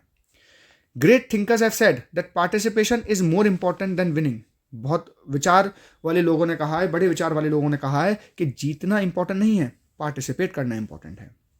उस जर्नी में आप काफ़ी कुछ सीखते हैं। The same is proved in Ebright success. ऐसा ही हम रिचर्ड ईब्राइट की सक्सेस स्टोरी से सीख सकते हैं जब उन्होंने काउंटी साइंस फेयर में पार्टिसिपेट किया था। When he was in 7th grade, he lost। 7वें ग्रेड में वो हार गए थे, लेकिन क्योंकि उन्होंने भाई फ्रॉक के टिश्यूज दिखाए थे, वो समझ गए थे कि उन्हें वास्तव में कोई एक्सपेरिमेंट करके दिखाना पड़ेगा अगर वो जीतना चाह रहे हैं तो। इससे उन्हें मदद मिली, जिससे द इंपॉर्टेंस ऑफ एक्सपेरिमेंट्स, वो समझ गए कि साइंस की फील्ड में एक्सपेरिमेंट्स कितने ज़्यादा इंपॉर्टेंट होते हैं, और यही उनके आने वाली ज़िंदगी का फाउंडेशन बना, जिससे उन्होंने फ्यूचर में कई सारी रिसर्चेस की। How did Ebright's mother help him to become a scientist? उनकी मदर का क्या योगदान रहा है ईब्राइट के साइंटिस्ट बनने में? तो देखिए, ये क्वेश्चन काफ़ी इंपॉर्टेंट है। Ebright was the only child of his parents. अपने पेरेंट्स के अकेले बच्चे थे, उनके पिता भी नहीं थे। He became everything for his mother after his father's death. पिता की मृत्यु के बाद में उनकी मदर के लिए सिर्फ वही थे। उन्होंने काफ़ी मदद करी उनको साइंटिस्ट बनने में। She was his only companion until he started school। she would take him, जब तक उन्होंने स्कूल स्टार्ट नहीं किया, उन्हें ट्रिप्स पे लेके जाती थी। डिफरेंट इंस्ट्रूमेंट ला कर दिए, माइक्रोस्कोप ला कर दिया, टेलीस्कोप ला कर दिया, कैमरा ला कर दिया, उनको इनकरेज करा सीखने के लिए। She bought him a book titled the travel of Monarch x. इस किताब से रिचर्ड ईब्राइट को मोटिवेशन मिला और वो आगे रिसर्च में पढ़ गए। देखिए, समझिए इस बात को। एज अ पेरेंट्स अगर मैं आपको समझाऊं तो कई सारे पेरेंट्स क्या करते हैं कि अपने बच्चे के ऊपर पढ़ाई को थोपते हैं। मैं पेरेंट्स की ही नज़र से बता रहा हूँ ये आपको। तो कभी कभी क्या होता है, बच्चे को पढ़ाई से नफरत हो जाती है। वो शांति से खेल कूद करने बैठा है, मोबाइल पे गेम खेलने बैठा है, एकदम से माँ बाप आई पढ़ पढ़ पढ़ पढ़ पढ़, बच्चा टेंशन में आ जाता है। बच्चे को लगता है कि यार ये मतलब इन्जॉय मीन्स मैं पढ़ाई नहीं कर सकता, और अगर मैं पढ़ाई कर रहा हूँ तो इन्जॉय नहीं है, तो उसे दोनों चीज़ें अलग अलग लगने लगती हैं। तो अगर ऐसी सिचुएशन में है तो पेरेंट्स को क्या करना चाहिए भाई, उनको पढ़ाई को भी इंटरेस्टिंग बनाना चाहिए, उनको बोझ की तरह ना लगे। और ये चीज़ ना फाउंडेशन लेवल से होती है, बचपन से होती है। जब आप उस चीज़ को एक फ़न की तरह शुरू करवाएंगे तो बच्चे का भी पढ़ाई में काफ़ी इंटरेस्ट जागेगा। तो इस चैप्टर में भी देखिए, जो उनकी मदर हैं, हमें भी लगता है कि अगर हम भी अपने घर वालों से कहेंगे माइक्रोस्कोप टेलीस्कोप, तो उनके लिए शायद वो खिलौने के समान हो। लेकिन विश्वास मानिए, ये खिलौने जैसी ही चीज़ें कई बार किसी बच्चे के अंदर क्यूरियोसिटी डेवलप करती हैं। बहुत से बच्चे, जैसे मैंने अपने बचपन में काफ़ी कॉमिक्स पढ़ी हुई हैं, तो कॉमिक्स पढ़कर ही काफ़ी मेरी हिंदी पढ़ना शुरुआत से अच्छी हो गई, इंग्लिश पढ़ना काफ़ी शुरुआत से अच्छी हो गई। भले ही मैं पढ़ कॉमिक्स रहा था, कोई मुझे एकेडमिक्स में कोई फ़ायदा नहीं मिला उनसे, लेकिन मुझे पढ़ना तो आया। तो कभी कभी क्या होता है कि हम कोई चीज़, हमें लगता है कि भाई सिर्फ और सिर्फ फ़न के लिए है, लेकिन काफ़ी सारी चीज़ें हमारे अंदर जनरेट कर सकती है, साइंस का आइडिया जनरेट कर सकती है। कई सारे खिलौनों का बच्चे ऑपरेशंस कर देते हैं, क्यों कर रहे हैं भाई? उसके अंदर देखना चाह रहे हैं, क्यूरियोसिटी आगे चल कैसे रही है। तो कभी ना कभी छोटे छोटे स्टेप्स ही ना हमें बहुत बड़े मुकाम पर ले जाने के लिए क्या रखते हैं, एबिलिटी रखते हैं। Validate the importance of small fun learning task towards a successful careers in the context of Richard Ebright. Same question वैसे ही आ चुका है। Richard Ebright inspired by this child intuition, बचपन से जो उसके अंदर जानने की इच्छा थी, चाइल्ड इंट्यूशन था। कैसा भाई? बटरफ्लाइज को कलेक्ट करना, उनको ब्रीड करना बड़ा अच्छा लगता था, उनको फन एक्टिविटी लगती थी। He got curious and find out the cause of disease, जिससे वो क्यूरियोसिटी जागी और उन्होंने एक ऐसी बीमारी के बारे में पता कर लिया जिससे मोनार्क कैटरपिलर्स मर रहे थे कुछ साल पहले। उन्होंने आगे इन्वेस्टिगेट करके ये पता करा कि भाई वो गोल्ड स्पॉट, जो 12 गोल्ड स्पॉट है, उनका क्या काम है। और इन्हीं थ्योरीज को रिसर्च करते करते करते करते एक दिन उन्होंने फाइंड कर लिया कि भाई डीएनए ब्लूप्रिंट है हमारी लाइफ का और कैसे वर्क करता है। His fun for learning to collect butterflies, हम कह सकते हैं कि भाई बचपन से जो बटरफ्लाइज कलेक्ट करने की हैबिट थी, उसी के कारण से इतना बड़ा ब्रेक थ्रू हो पाया। And discovering more about them resulted in a career as a renowned scientist, और इसी का श्रेय दिया जाता है कि वो एक रिनाउंड, जाने माने, प्रख्यात साइंटिस्ट बने। What lesson did Ebright learn when he did not win? जब वो नहीं जीते तो क्या चीज़ सीख गए? समझिएगा, वो समझ गए कि अगर उन्हें जीतना है तो उन्हें वास्तविक में कोई एक्सपेरिमेंट करना पड़ेगा। एंड रियल एक्सपेरिमेंट में कुछ शो नहीं करना है, बल्कि he tried to find out the cause of the viral disease that killed all the monarch. उन्होंने एक प्रूफ पॉइंट करने के लिए, उन्होंने एक चीज़ प्रूफ करने के लिए एक बीमारी के बारे में पता करा जिसने मोनार्क कैटरपिलर्स को मार दिया था। उनकी next theory was to see whether the birds ate monarch butterflies. फिर नेक्स्ट उन्होंने क्या चेक करा कि क्या भाई मोनार्क बटरफ्लाइज को बर्ड्स खाती हैं, तो पता चला नहीं, इसीलिए वाइसरॉय बटरफ्लाइज मोनार्क को कॉपी करती हैं। किसी से उधार लेना कितना दुखदाई बन सकता है, ये हम द नेकलेस चैप्टर के माध्यम से समझेंगे। मैडम मैटिल्डा लूजल अपार्टमेंट में रहा करती थी अपने हस्बैंड एम लूजल के साथ में। मटिल्डा अपनी ज़िंदगी से खुश नहीं थी, अनसेटिस्फाइड थी। जितना ज़िंदगी ने उन्हें दिया था उसे कभी पर्याप्त नहीं लगता था। वो दुखी थी क्योंकि उनका अपार्टमेंट ज़्यादा अच्छा नहीं था, उनका जो फर्नीचर था वो बहुत पुराना था। शेबी मीन्स होता है ओल्ड एंड वर्न आउट, मतलब होता है टूटा फूटा। She was also irritated by the way her husband reacted to the homemade food. जो उनका हस्बैंड था एम लूजल, वो हमेशा पॉजिटिव साइड देखने वाला व्यक्ति था। जितना मिलता था उसमें खुश रहता था, होममेड फूड की तारीफ करता था। लेकिन मटिल्डा सपने देखा करती थी रॉयल डिनर्स के, being served in exquisite silver dishes, चांदी के बर्तनों में बड़े ही सोफेस्टिकेटेड तरीके से खाना सर्व किया जाए। ना वो बहुत अमीर थे ना ही बहुत गरीब थे। She had to marry a clerk in the office of the board of education just because her family couldn't afford to give her dowry. जो लूजल थी, मटिल्डा लूजल थी, उसका खुद का परिवार भी इतना पैसे वाला नहीं था और उसकी शादी एक बोर्ड ऑफ एजुकेशन के ऑफिस के क्लर्क से कर दी गई क्योंकि उसकी परिवार के पास इतने पैसे नहीं थे कि वो डाउरी दे पाए। She also hated visiting her old friend. वो अपनी एक पुरानी दोस्त मैडम जेनी फ्रॉस्टर के पास जाकर भी उसे बड़ा बुरा लगता था क्योंकि जो जेन फ्रॉस्टर थी वो बहुत पैसे वाली थी। और मटिल्डा उससे एनवी मतलब क्या होता है, जलना, जलती थी। Whenever she visited her she became sad. और जब भी वो उसके पास से होकर आती थी हमेशा दुखी हो जाती थी, रोती रहती थी अपनी ज़िंदगी के ऊपर में। एक दिन उसका हस्बैंड घर से अपना काम करके आया। He got an invitation to a party. उसको एक इन्विटेशन मिला था पार्टी का at the house of the minister of public instruction. और ये पार्टी बहुत बड़ी होने वाली थी। कॉन्ट्री टू हिज एक्सपेक्टेशन, उसको लग रहा था कि जब वो अपनी बीवी को बताएगा कि इतनी बड़ी जगह पे पार्टी में जाना है, उसे लग रहा था कि वो बहुत खुश होगी। लेकिन बड़ा ही अजीब हुआ। मटिल्डा वॉज इरिटेटेड, वो इरिटेट हो गई, गुस्सा हो गई और उसने कार्ड को फेंक दिया। वो अपसेट इसलिए थी क्योंकि उसके पास कुछ अच्छा पहनने को नहीं था इतनी बड़ी पार्टी में जाने के लिए। उसके हस्बैंड ने 400 फ्रैंक्स उसे दिए नई ड्रेस खरीदने के लिए, जो अपनी गन खरीदने के लिए उसने सेव किए थे। ड्रेस खरीदने के बाद में वो फिर भी दुखी रही क्योंकि उसके पास अब कोई ज्वेलरी नहीं थी पहनने के लिए जिससे वो और खूबसूरत लगे और अट्रैक्टिव लगे। मटिल्डा वैसे दिखने वाइज काफ़ी सुंदर थी, लेकिन उसको हमेशा लगता था कि जो शान शौकत है वही उसे और खूबसूरत बना सकती है। मटिल्डा के हस्बैंड ने उसे सजेस्ट किया she could borrow jewellery from her friend madam Foster. Madam Foster से वो ज्वेलरी को क्या ले ले, उधार ले ले। When madam Loisel went to the friend's house, जब वो अपने दोस्त के घर पे गई, एंड डिस्क्राइब द सिचुएशन, उन्होंने सारी सिचुएशन समझाई। She showed her the cupboard and asked her to choose whatever she liked. तो अपने कबर्ड में से मैडम फॉस्टर एक बॉक्स लेकर आई जिसके अंदर में कई सारी ज्वेलरी थी और उसे कहा जो तुम्हें पसंद आए इसमें से ले लो। Matilda chose a precious diamond necklace.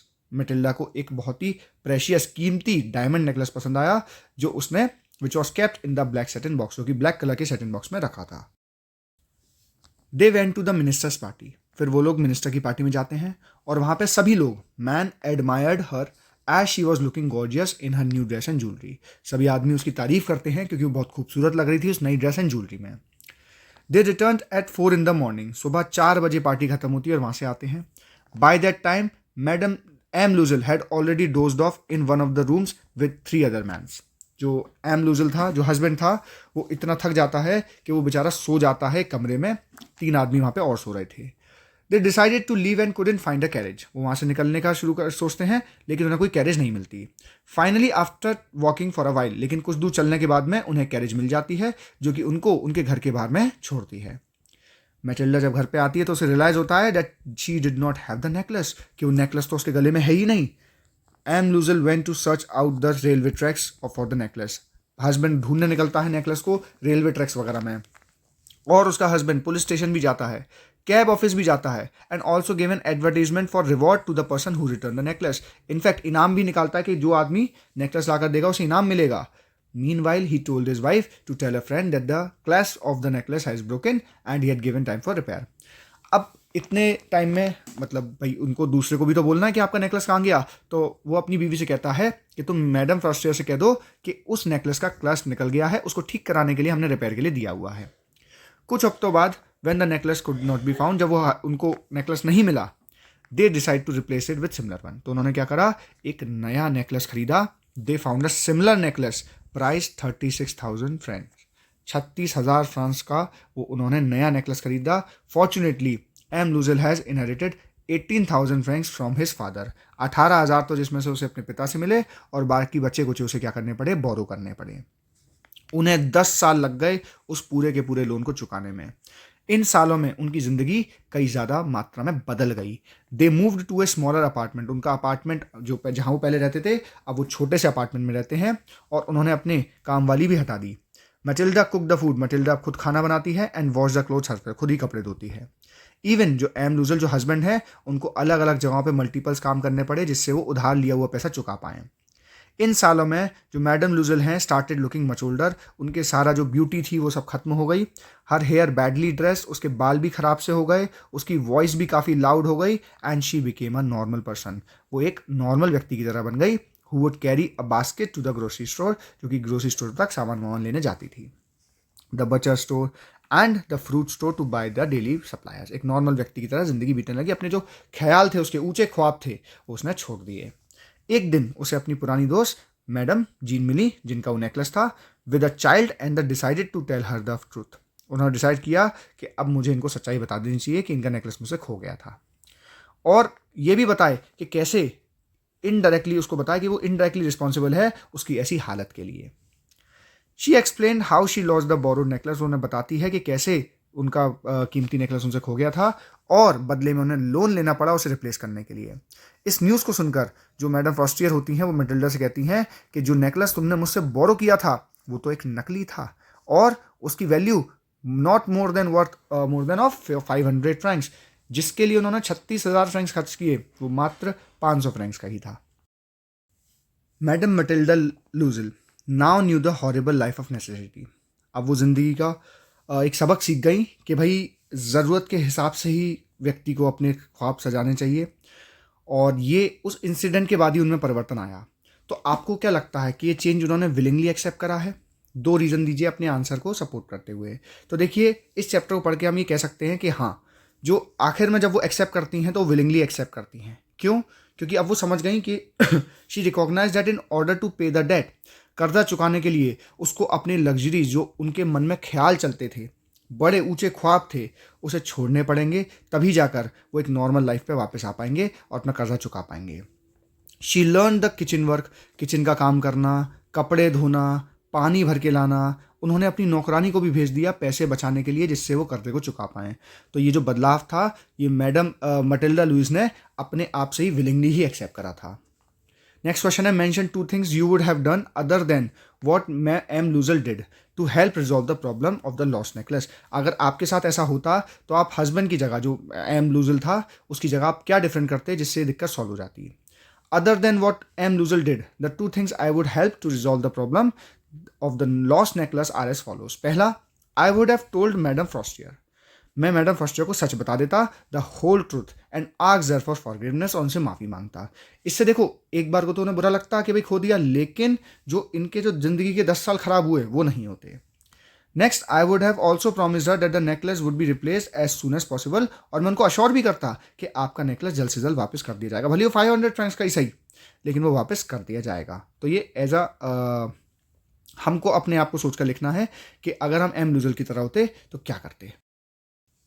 Briefly state how Matilda invited a dreadful life of necessity. Matilda ने खुद अपने ही कारण से एक परेशानी को इनविटेशन दिया अपने परिवार में। देखिए, Matilda lost her friend's diamond necklace. Matilda की फ्रेंड का जो नेकलेस था वो उसने खो दिया था। Her extreme pride in her beauty, और क्यों? क्योंकि वो उसे अपनी ब्यूटी पर बहुत घमंड था, उसने ध्यान ही नहीं दिया।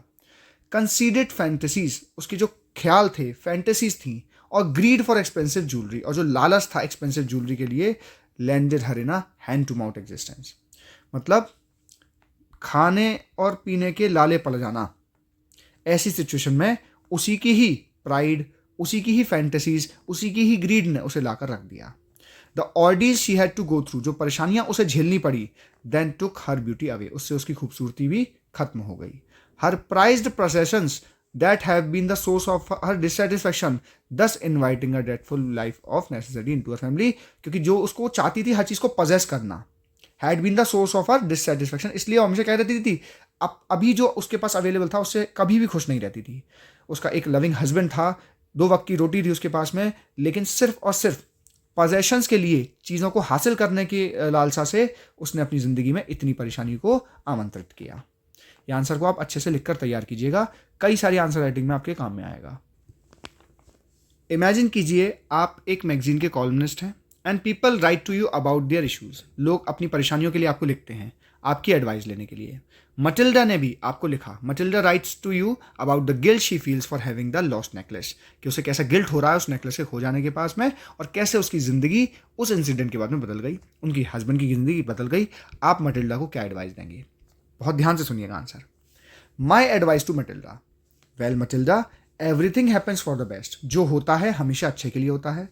Matilda, instil in her a sense of acceptance. आप चीज़ों को एक्सेप्ट कीजिए। एक्सेप्टेंस ही रियलिटी है जो कि ज़रूरी है खुशहाली के लिए और ज़िंदगी को परिपूर्ण तरीके से जीने के लिए। कोई भी, nobody can bring a person down once she और he accept who she is और ही इज। जब कोई व्यक्ति एक्सेप्ट कर लेता है जैसा वो है, खुद को वैसा ही, तो कोई उसे गिरा नहीं सकता। And all that life has to offer. जिंदगी में जो कुछ मिलता है हमारे लिए हमेशा पर्याप्त होता है। Take it as a destiny. हमें हमेशा उसे अपनी किस्मत मानकर एक्सेप्ट करना चाहिए। Matilda, and accept that you are destined to be born into the poor family. अगर वो एक्सेप्ट कर लें, आप एक्सेप्ट कर लें कि आप एक गरीब परिवार में ही पैदा हुई हैं, and marry a simple clerk who couldn't afford any riches, और आपकी शादी भी ऐसे परिवार में हुई, ऐसे व्यक्ति से हुई जो इतने रिचेज अवेल नहीं करवा सकता, आपको बस एक अच्छी जिंदगी दे सकता है। Going beyond your capabilities cause problem. अपनी कैपेबिलिटीज से ज़्यादा बाहर निकलना हमेशा दुखदायी होता है एंड हमेशा चिंता का विषय होता है। You have had a lot of practice now. अब आपको काफ़ी प्रैक्टिस हो गई होगी। So think about the bright side of the life. अब आप जिंदगी के अच्छे पहलू की तरफ देखिए और अपनी गलतियों से सीखिए। I am sure you will be out of it सून। आप जल्दी अपनी परेशानियों से बाहर निकलेंगे, मैं उम्मीद करता हूँ। Once you have overcome it, जब आप इसे ओवरकम कर लेंगी, it is sure this lesson would help you to understand the contentment is the key to happiness. और जब आप ये समझ जाएंगी तो आपको आइडिया लग जाएगा कि संतोष होना ही सबसे बड़ी क्या है, खुशी की चाबी है। जब आप अपने आज में हैप्पी रहेंगे, जितना है उसमें खुश रहेंगे, फिर आपको कोई तकलीफ, कोई परेशानी होगी ही नहीं। शिक्षा और सही गाइडेंस किसी भी व्यक्ति की जिंदगी को परिवर्तित कर सकता है, और ये बेस्ट एग्जाम्पल है भोली की कहानी। समझते हैं। The story opens up with the introduction of a little girl name Sulekha. ये कहानी एक छोटी सी बच्ची के इंट्रोडक्शन से शुरू होती है जिसका नाम था सुलेखा। उसको सब लोग भोली बुलाया करते थे क्योंकि वो बहुत ही सीधी सी लड़की थी। दिस वॉज बिकॉज, ऐसा कारण ये भी था कि उसके ब्रेन का थोड़ा सा ऐसा क्या था, डैमेज था, क्योंकि बचपन में वो सिर के बल गिर गई थी। वो हकलाया करती थी और उसके चेहरे के ऊपर में पॉक मार्क्स थे, क्योंकि जब वो 2 साल की थी उसको चिकन पॉक्स, इसको स्मॉल पॉक्स हुआ था। सब कोई उस पर हंसता था और उसके पिता नंबरदार थे और उनके 3 बेटे और 4 बेटियां थी। भोली उनमें सबसे छोटी थी। रामलाल को हमेशा भोली की शादी की चिंता रहती थी क्योंकि उसका काफ़ी अगली फेस था और वो उसे डम माइन मानते थे। एक दिन एक तहसीलदार आए और विलेज में एक स्कूल शुरू किया, लड़कियों का प्राइमरी स्कूल। उन्होंने रामलाल को अपनी बेटी को स्कूल भेजने के लिए कहा जिससे वो सबके लिए एक मिसाल बने। रामलाल की वाइफ ने कहा कि अगर आप भोली को स्कूल भेज देंगे, वो उसके अगेंस्ट में थी क्योंकि कोई लड़का उससे शादी नहीं करेगा, उसका ऐसा मानना था। क्योंकि पहले के लोग में थिंकिंग चलती थी कि अगर लड़की पढ़ लिख जाती है तो पति की मृत्यु हो जाती है, तो इस थिंकिंग के बाद में कोई से शादी नहीं करेगा, कोई पढ़ी लिखी बहू नहीं चाहता था उस समय में। She reasoned that Bholi had no chance of getting married, so she could go to school. शुरुआत में भोली वॉज फ्राइटन। भोली को बहुत डर लगा to leave her house, but when for the first time in her life, लेकिन पहली बार उसकी लाइफ में उसे अच्छे कपड़े पहनाए गए, उसके हेयर साफ किए गए, ऑयल किया गया। She felt that she was to visit a better place. वो समझ गई कि एटलीस्ट मैं यहाँ से तो एक अच्छी जगह पर जा रही हूँ। स्कूल जाकर उसे एक टीचर मिली जो कि बहुत काइंड एंड पोलाइट थी, ये वर्ड याद रखिएगा। She encourage her to study and speak confidence with confidence. उसकी टीचर ने उसे प्रमोट करा, इनकरेज करा कि वो अपनी पढ़ाई पर ध्यान लगाए, पढ़ाई में उसकी रुचि जगाई और उसमें बोलने का आत्मविश्वास भी जनरेट किया। दिस फिल्ड होप इन भोली। इससे भोली के अंदर उम्मीद जागी और उसने स्कूल डेली जाना शुरू किया। देखते ही देखते कुछ साल बीत गए और जो विलेज था वो अब एक स्मॉल टाउन में परिवर्तित हो गया और कई सारी फैसिलिटीज़ वहाँ पे खुल गई, जैसे कि cotton mill, cinema, primary school जो था वो सेकेंडरी स्कूल में कन्वर्ट हो गया। एक दिन भोली के पिता डिसाइड करते हैं कि अब भोली की शादी कर देनी चाहिए, लेकिन वो एक लेम लंगड़े आदमी को, जो कि ऑलरेडी शादीशुदा था लेकिन उसकी बीवी की मृत्यु हो गई थी, उससे शादी कराने के लिए सोचते हैं।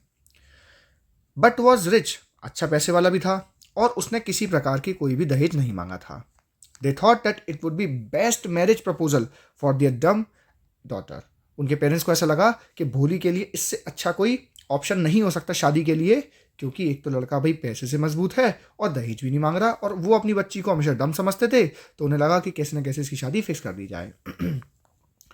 जिस दिन शादी होने को थी, जो ब्राइड ग्रूम आया वो बहुत बड़े ही बारात के साथ में आया। सारी की सारी सिस्टर जो भोली की थी वो उससे एनवाई फील कर रही थी, जेलस फील कर रही थी, जिससे रामलाल को बड़ा अच्छा लगा देखकर कि उसकी बेटी की इतनी शान शौकत से इस बारात आई है। द ग्रूम डिस्कवर्ड, जैसे ही ग्रूम ने देखा कि भोली के चेहरे पे पॉक मार्क्स हैं, उसने उसी वक्त पर डॉरी की डिमांड रख दी और कहा कि जब तक मुझे पैसे नहीं दोगे तब तक मैं इससे शादी नहीं करूंगा। उसने 5,000 रुपये मांगे। रामलाल ने उसे बैक किया, मतलब उसके आगे हाथ जोड़े, दया दिखाने को कहा। Even place this turban in the Bishamber's feet, उस बिशंबर यानी कि उस दूल्हे के कदमों पर अपना सर का सहरा भी रख दिया। बट बिशंबरनाथ डिड नॉट एग्री, लेकिन बिशंबरनाथ नहीं माना। रामलाल को परिवार की इज्जत बचाने के लिए, बेटी की शादी बचाने के लिए वो पैसा देना पड़ा, लेकिन ये सब भोली को सहा नहीं गया।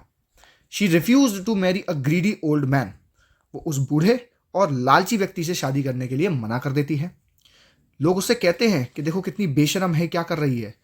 बारात वापस लौट जाती है। The marriage ceremony ended without भोली गेटिंग मैरिड, और शादी वापस पूरी की पूरी खत्म हो जाती है और भोली की शादी भी नहीं हो पाती। उसके पिता बहुत ही दुख में बैठे होते हैं and said that now no one would marry her, और कहते हैं कि अब तुमसे कोई शादी नहीं करेगा। And what would she do in future, अब तुम भविष्य में क्या करोगी। इस बात का वो जवाब देती है कि मैं आपकी जिम्मेदारी संभालूंगी, मैं आपकी केयर करूंगी। जब मम्मी और पापा यानी आप दोनों बूढ़े हो जाओगे तो हमेशा आपकी मदद करूंगी और उसी स्कूल में पढ़ाऊंगी जहाँ पे मैंने सीखा है। ये सब टीचर देख रही होती है और उसे बहुत प्राउड फील होता है अपने इतने अच्छे आर्ट पीस को देखकर। देखिए आर्ट पीस क्यों कहा गया, उस टीचर के ही प्रेम से और उसके सही गाइडेंस से ही भोली की लाइफ में इतना बड़ा चेंज आया कि जो बच्ची बोल नहीं पाती थी वो आज इतना बड़ा कदम ले रही है और इतने अच्छे से बात कर पा रही है, अपने लिए इंडिपेंडेंट होकर डिसीजन ले पा रही है। तो उस टीचर को एक आर्टिस्ट की तरह फील हो रहा था जब भोली ये सब कार्य कर रही थी। It was education which made Bholi bold enough to say no to Bishambar when he demanded 5,000 rupees as dowry. वो एजुकेशन ही थी, वो शिक्षा ही थी जिसने भोली को इतना करेज दिया कि उसने बिशंबर से शादी करने के लिए मना कर दी। देखिए ये आंसर आप अच्छे से तैयार कर लीजिए। भोली चैप्टर से रिलेटेड कितने भी आपके पास क्वेश्चंस आ जाएं, आपको काफ़ी हेल्प मिलेगी इस आंसर को तैयार करके। सुनते हैं। ऑल सोशल इल्स, समाज की सारी बुराइयां पढ़ाई लिखाई से, शिक्षा से खत्म की जा सकती हैं, सॉल्व की जा सकती हैं। इलिटरेसी एंड इग्नोरेंस, अनपढ़ता और इग्नोर कर देना ओनली लीड्स टू, उससे व्यक्ति सिर्फ गरीब रहता है, उसे परेशानी रहती है, हमेशा दुखी रहता है। भोली में शुरुआती दिनों में कॉन्फिडेंस नहीं था, वो डिसेबिलिटीज़ के कारण से काफ़ी परेशान थी, बहुत क्वाइट रहती थी, बहुत ही कोमल तिमिद सी थी और मेंटली काफ़ी वीक थी। उसकी जो अगलीनेस, जो दिखने में अच्छी नहीं लगती थी, और उसका हकलाना हमेशा उसे आगे बढ़ने से रोकता था। वो कभी दूसरों के आगे बोलती नहीं थी क्योंकि उसे लगता था लोग उसका मजाक उड़ाएंगे। मॉक का मतलब होता है मजाक उड़ाना। लेकिन स्कूल जाने से उसकी पूरी की पूरी लाइफ चेंज हो गई। उसकी कई सारी पॉसिबिलिटीज़ ओपन हो गई, उसके पास कई सारी अपॉर्चुनिटीज़ आई, उसके टीचर काफ़ी उसे काइंड और loving milli.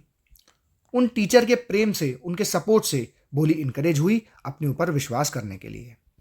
She studies and develop into the strong young women, पढ़ लिख कर वो एक मजबूत यंग वुमेन बनी। उसे अपने अधिकारों की भी जानकारी है और उनका कैसे इस्तेमाल करना है वो भी जानती है। वो किसी ऐसे व्यक्ति से शादी करने को भी मना कर देती है जो कि उसके पिता को बेइज्जत करता है और बदले में दहेज मांगता है। तो हम कह सकते हैं कि जो भोली की जिंदगी है उसे एजुकेशन ने ही संवारा है। How did Bholi teacher help her to overcome her fear of school and became a confident girl. अब हमें टीचर का रोल लिखना है जो कि भोली की लाइफ में रहा। Bholi's teacher was very different from all other people she had met. Bholi की टीचर उन लोगों से काफ़ी अलग थी जिनसे भोली आज तक कभी मिली है।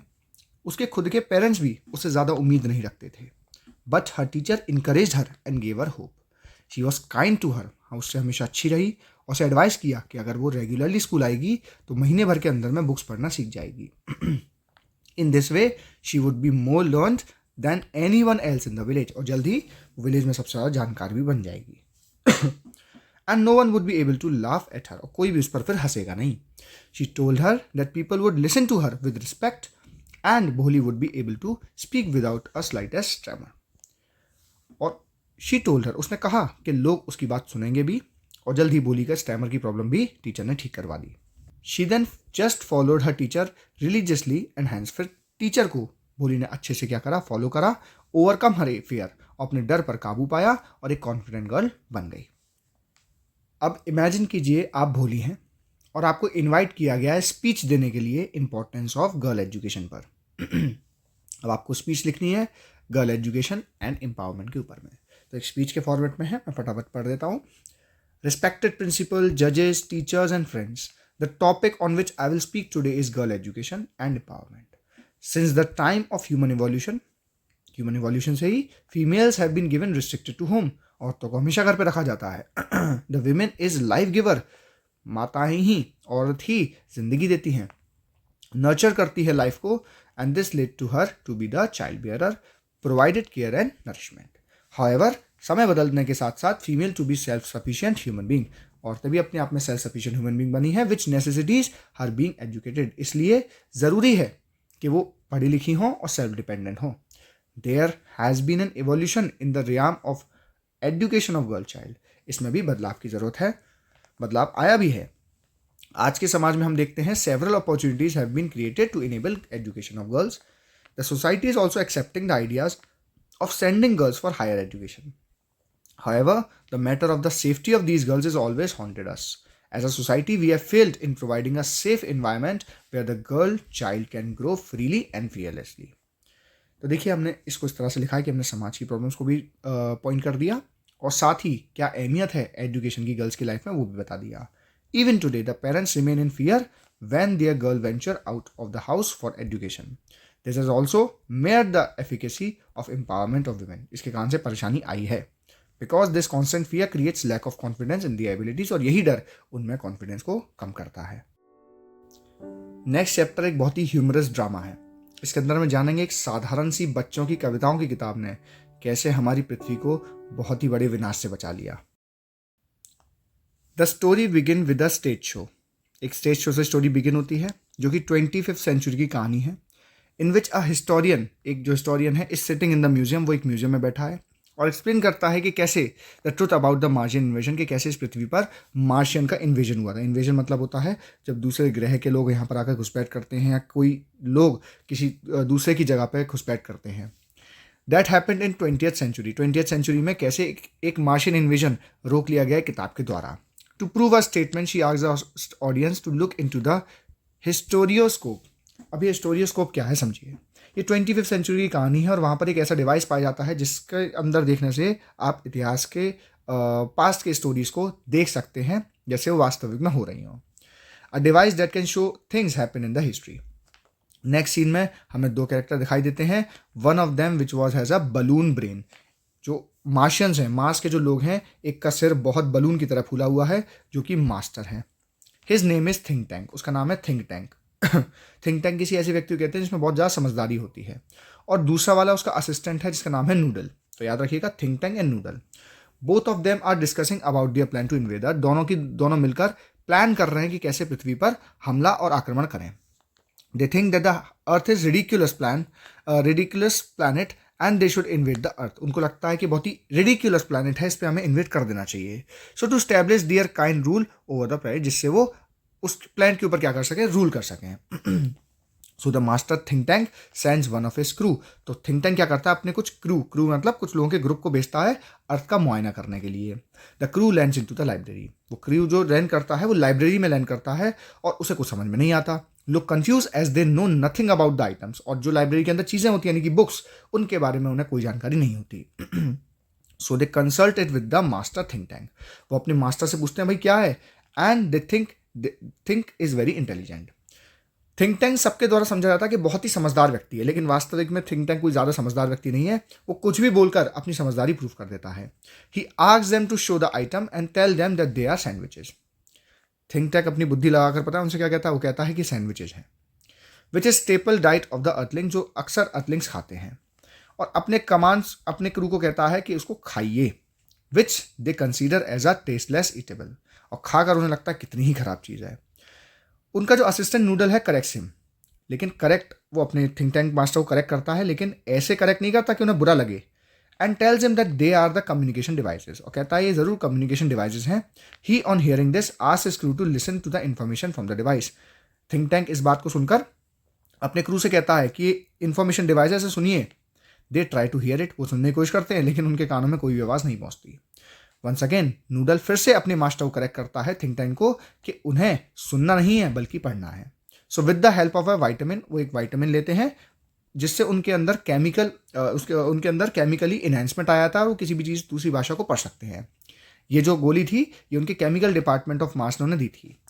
क्रू उस किताब को पढ़ने की कोशिश करते हैं और वो बुक बच्चों की राइमिंग बुक होती है, यानी कि कविताओं की किताब होती है। उस किताब के अंदर में they came across a rhyme on Humpty Dumpty, उनको एक राइम, एक पोइम मिलती है हम्टी डम्टी। जो हम्टी डम्टी होते हैं वो दिखने में कुछ कुछ थिंक टैंक जैसे होते हैं, तो थिंक टैंक को लगता है कि यार ये अर्थलिंग्स को तो मेरे बारे में पहले से ही जानकारी है। दे ऑल गेट टेरिफाइड, सब घबरा जाते हैं with the idea that their master losing control over Mars because of humans and cancel their plans to invading earth. वो घबरा जाते हैं और वहाँ से उस प्लान से भागने की सोचते हैं अर्थ से। थिंक टैंक तो बेचारा इतना घबरा जाता है जब वो अपनी पिक्चर देखता है कि उसकी फ़ोटो एक किताब के ऊपर में बनी हुई है, तो वो समझ जाता है कि अर्थलिंग्स को मेरे बारे में पहले से ही पता है। वो सोचता है कि that Earthlings will attack Mars, और उसे लगता है कि शायद ये अर्थलिंग्स अब मार्स पर अटैक करना चाह रहे हैं और मेरे सारे के सारे राज्य को अपने अंडर में लेना चाह रहे हैं। He assumed so because of the line, क्योंकि उसमें एक लाइन होती है, लिखा होता है Humpty Dumpty had a great fall, कि हम्टी डम्टी तो गिर गया। उसे लगता है कि उसका राजपाट गिरने वाला है और अर्थलिंग्स को उसके इन्वेजन के बारे में पता है और उसके अटैक करने से पहले शायद अर्थलिंग्स ही उस पर अटैक कर देंगे। तो बहुत घबरा जाता है और अपना इन्वेजन कैंसिल करता है। तो इस तरीके से किताब ने पूरी की पूरी पृथ्वी को मार्शियन के इन्वेजन से बचा लिया। Half big knowledge is always dangerous, rushing to the conclusion without going deep into the details of things always lead to uninvited chaos and disasters. Explain the above mentioned statement in the light of think tank's interpretation of the rhyme of the book Mother Goose. Come knowledge हमेशा खतरनाक होती है। जल्दबाजी में conclusion पर आ जाना हमेशा दिक्कत में डालता है। बिना डिटेल्ड एनालाइज किए, बिना समझे किसी चीज़ को कुछ भी कह देने से हमेशा प्रॉब्लम्स क्रिएट होती है। जैसा हमने इस चैप्टर में देखा, हमने इस ड्रामा में देखा कि मदर गूस नाम की किताब को पढ़कर, जो कि एक बच्चों की राइमिंग बुक थी, उससे थिंक टैंक ने कुछ भी अजम्पशंस लगा लिए। देखिए आंसर काफ़ी इंपॉर्टेंट है, ध्यान से सुनिएगा। Nothing is more dangerous than the half big knowledge, the truth is more than meets the eye. सच्चाई कुछ और होती है जितना दिख रहा होता है। तो इसीलिए अंडरस्टैंडिंग बहुत ज़रूरी है। अंडरस्टैंडिंग भी बहुत गहरी होती है। We must take a broad view of the situation, हमें हमेशा एक ब्रॉड व्यू देखना चाहिए किसी भी परिस्थिति का। हमें 2-3 पॉइंट ऑफ व्यू से देखना चाहिए जिससे हम उस सिचुएशन को अच्छे से एनालाइज कर पाएँ। We must dive deeply into the details, हमें डाइव डीपली यानी बहुत गहराई से डिटेल्स को चेक करना चाहिए बिफोर मेकिंग ब्रॉड जनरलाइजेशन, तब जाकर हम किसी चीज़ को जनरलाइज कर पाते हैं। Statements that are too broad are never good statements, जो बहुत ज़्यादा ब्रॉड भी होते हैं वो भी अच्छे स्टेटमेंट्स नहीं होते हैं। Misinterpretation of the things can sometimes lead to unavoidable disaster, किसी चीज़ को गलत तरीके से इंटरप्रेट कर देना भी काफ़ी दिक्कत में डाल सकता है। देखिए शुरुआत में हमने जो टॉपिक था, जो स्टेटमेंट था, उसको एक्सप्लेन किया है। अब हम चैप्टर के तरफ से इसको समझाएंगे। हमेशा पहले उस स्टेटमेंट को समझाइए, बाद में चैप्टर का रेफरेंस लीजिए। Think tank represents how a half big mind could have resulted in an invasion of another planet. क्या हुआ? Think tank excelled in misinterpreting and misrepresenting information. उसने think tank ने जल्दबाजी में इंफॉर्मेशन को मिसइंटरप्रेट करा, गलत तरीके से समझाया, एंड मिसरिप्रेजेंटिंग इंफॉर्मेशन, और खुद भी गलत तरीके से रिप्रेजेंट करा। खुद के लिए भी दिक्कत हुई। दे couldn't tell what books were they when they saw them. वो किस चीज़ की बुक थी वो देखकर नहीं बता पाए। He jumped from the conclusion to the next, एक कंक्लूजन से दूसरे पे कूद रहे थे। उन्होंने पहले तो किताबों को किताब ही नहीं समझा था, सैंडविचेस समझा था। He misapplied the face had a great fall. Had a great fall का मीन्स होता है Humpty Dumpty had a great fall, लेकिन यहाँ वो समझा कि उसका खुद की मृत्यु हो जाएगी, उसका सारा सारा राजतंत्र जो राज्य है वो फॉल हो जाएगा। उसने इस बात को मिस इंटरप्रेट करा। वो चिल्लाने लगा and immediately order the evacuation of Mars, और मार्स से जाने का सोच लिया। He had the impression that Mars was about to invaded. ऐसा शो कर रहा था कि जैसे मार्स पर ही अटैक होने वाला है। He made the decision to flee in a space. उसने सोच लिया कि वो स्पेस शटल में बैठकर जितना दूर जा सकते हैं उतना दूर चला जाएगा। He stated that they could travel 100 million miles away from Mars. और मार्स से 100 million miles away चला जाएगा। अगर आप नूडल की जगह होते, how would you have handled think tank's mistake? think tanks की गलती को कैसे समझाते हैं, कैसे संभालते? कैप्टन थिंक टैंक अपने ऊपर बहुत प्राउड था, बहुत पावरफुल व्यक्ति था। He enjoys being honoured by other captains. And dislikes having his mistakes corrected. उसे बहुत गुस्सा आता था जब कोई उसकी गलती को सुधारता था, और उसे अच्छा लगता था जब कैप्टन उसकी तारीफ करते थे। Noodle avoid correcting his error as well. Noodle भी इस चीज़ को अवॉइड करता था, but he does his work very nicely and gracefully. लेकिन फिर भी सटल तरीके से अपनी बात को कह देता था जिससे गलती सुधर जाए। If I had been in Noodle shoes, अगर मैं नूडल की जगह होता, नूडल शूज़ का मतलब उसकी जगह होता, I would have handle the situation the same way as he did. मैं उसी की तरह सिचुएशन को संभालता। It is said that humility has the power to move mountains. कहते हैं भाई जो ह्यूमिलिटी होती है, यानी अच्छे तरीके से किसी चीज़ को अगर प्रेजेंट किया जाए तो बड़े बड़े पर्वत भी मूव कर जाते हैं। I would correct captain think tank's mistake in the most humble, modest and respectful manner. मैं भी नॉवल की तरह हम्बल तरीके से, सभ्यता के साथ में, तहजीब के साथ में, बहुत ही रिस्पेक्ट के साथ में, आदर के साथ में उसकी गलती को सुधारता, so that he does not become annoyed, जिससे वो अनॉयड ना हो जाए, इरिटेटेड ना हो जाए, as he does in the beginning when Noodle misses some part of his salutation. क्योंकि शुरुआत में जब उसका सैल्यूटेशन का मतलब होता है जैसे हम किसी को रिस्पेक्ट के साथ में कुछ बोलते हैं, तो उसके नाम के आगे कुछ सैल्यूटेशन रह गई थी, और इस बात से क्या हो जाता है, थिंक टैंक को बहुत ही ज़्यादा इरिटेशन होती है। But pacifies him with the modest manner, लेकिन फिर भी वो उसे संभाल लेता है। तो नूडल को हम कह सकते हैं वो बहुत समझदार व्यक्ति था, उसे पता था किससे किस तरीके की बातें करनी है। Pride has a fall, justify this statement giving the relevant points on how Think Tank reacted to the readings of from Mother Goose. Pride has a fall का मतलब है घमंड हमेशा गिरता है, चकनाचूर होता है। तो देखिए, मार्शियन ने अर्थ पे इन्वेट करा और वो सीधे लाइब्रेरी में आए। उनका बॉस था Think Tank, he was very proud of his wisdom, उसको अपने विजडम पे बहुत ज़्यादा घमंड था। Owing to his large balloon like head, उसका सिर एक बलून के जैसा था। वो खुद को वाइजेस्ट पर्सन मानता था पूरे मास पर, और nobody could disobey him, इस बात से कोई उसे डिसोबे भी नहीं करता था डर की वजह से, और ना ही कोई उसके खिलाफ बोलता था। He claimed to have a quick mind, वो मानता था कि वो क्लेम करता था कि उसका बहुत तेज माइंड है। He had no regards for anyone, वो किसी और की रिस्पेक्ट नहीं करता था। And dismissed others people opinion as a trivial, जब कोई उसके थिंकिंग से या उसके ओपिनियन से विरोध करता था तो उसे अच्छा नहीं लगता था। और वो कई बार इनकन्सिस्टेंट रहता है चीज़ों को समझने में। वो कई सारी बच्चों की राइमिंग बुक्स में जो पोइम लिखी थी उनको मिस इंटरप्रेट करता है। जैसे कि द राइम मिस्ट्रेस जो एक किताब थी मदर गूस वाली, उसमें वो सोचता है कि अर्डलिंग्स ने ऐसा तरीका खोज लिया है जिससे माइनिंग और एग्रीकल्चर को आपस में फ्यूज़ किया सकता है और वो एक्सप्लोजिव्स को भी उगा सकते हैं। लेकिन अंत में जब, और पोएम डिडल डिडल से बहुत ज़्यादा अलार्म हो जाता है, घबरा जाता है। लेकिन जब वो हम्टी डम्टी पढ़ता है, वो अपना किंगडम छोड़ने को सोचता है और एल्फा सेंचुरी में जाने को डिसाइड कर लेता है। दस his great wisdom was defeated by head and had a great fall. तो इस तरीके से उसका जो विजडम था वो डिफीट हुआ और वो खत्म हो गया, यानी कि ग्रेट फॉल हुआ उसका। आई होप आप सभी ने मेरे साथ साथ फुटप्रिंट विदाउट फीट को अच्छी तरह से ख़त्म कर लिया होगा। जितने भी क्वेश्चन आंसर्स हमने इन चैप्टर्स के डिस्कस करे हैं उनको अच्छी तरह से याद कर लें, वो आपके आंसर राइटिंग में काफ़ी हेल्प करेंगे। मिलते हैं अगले वीडियो में, आपका दिन शुभ हो।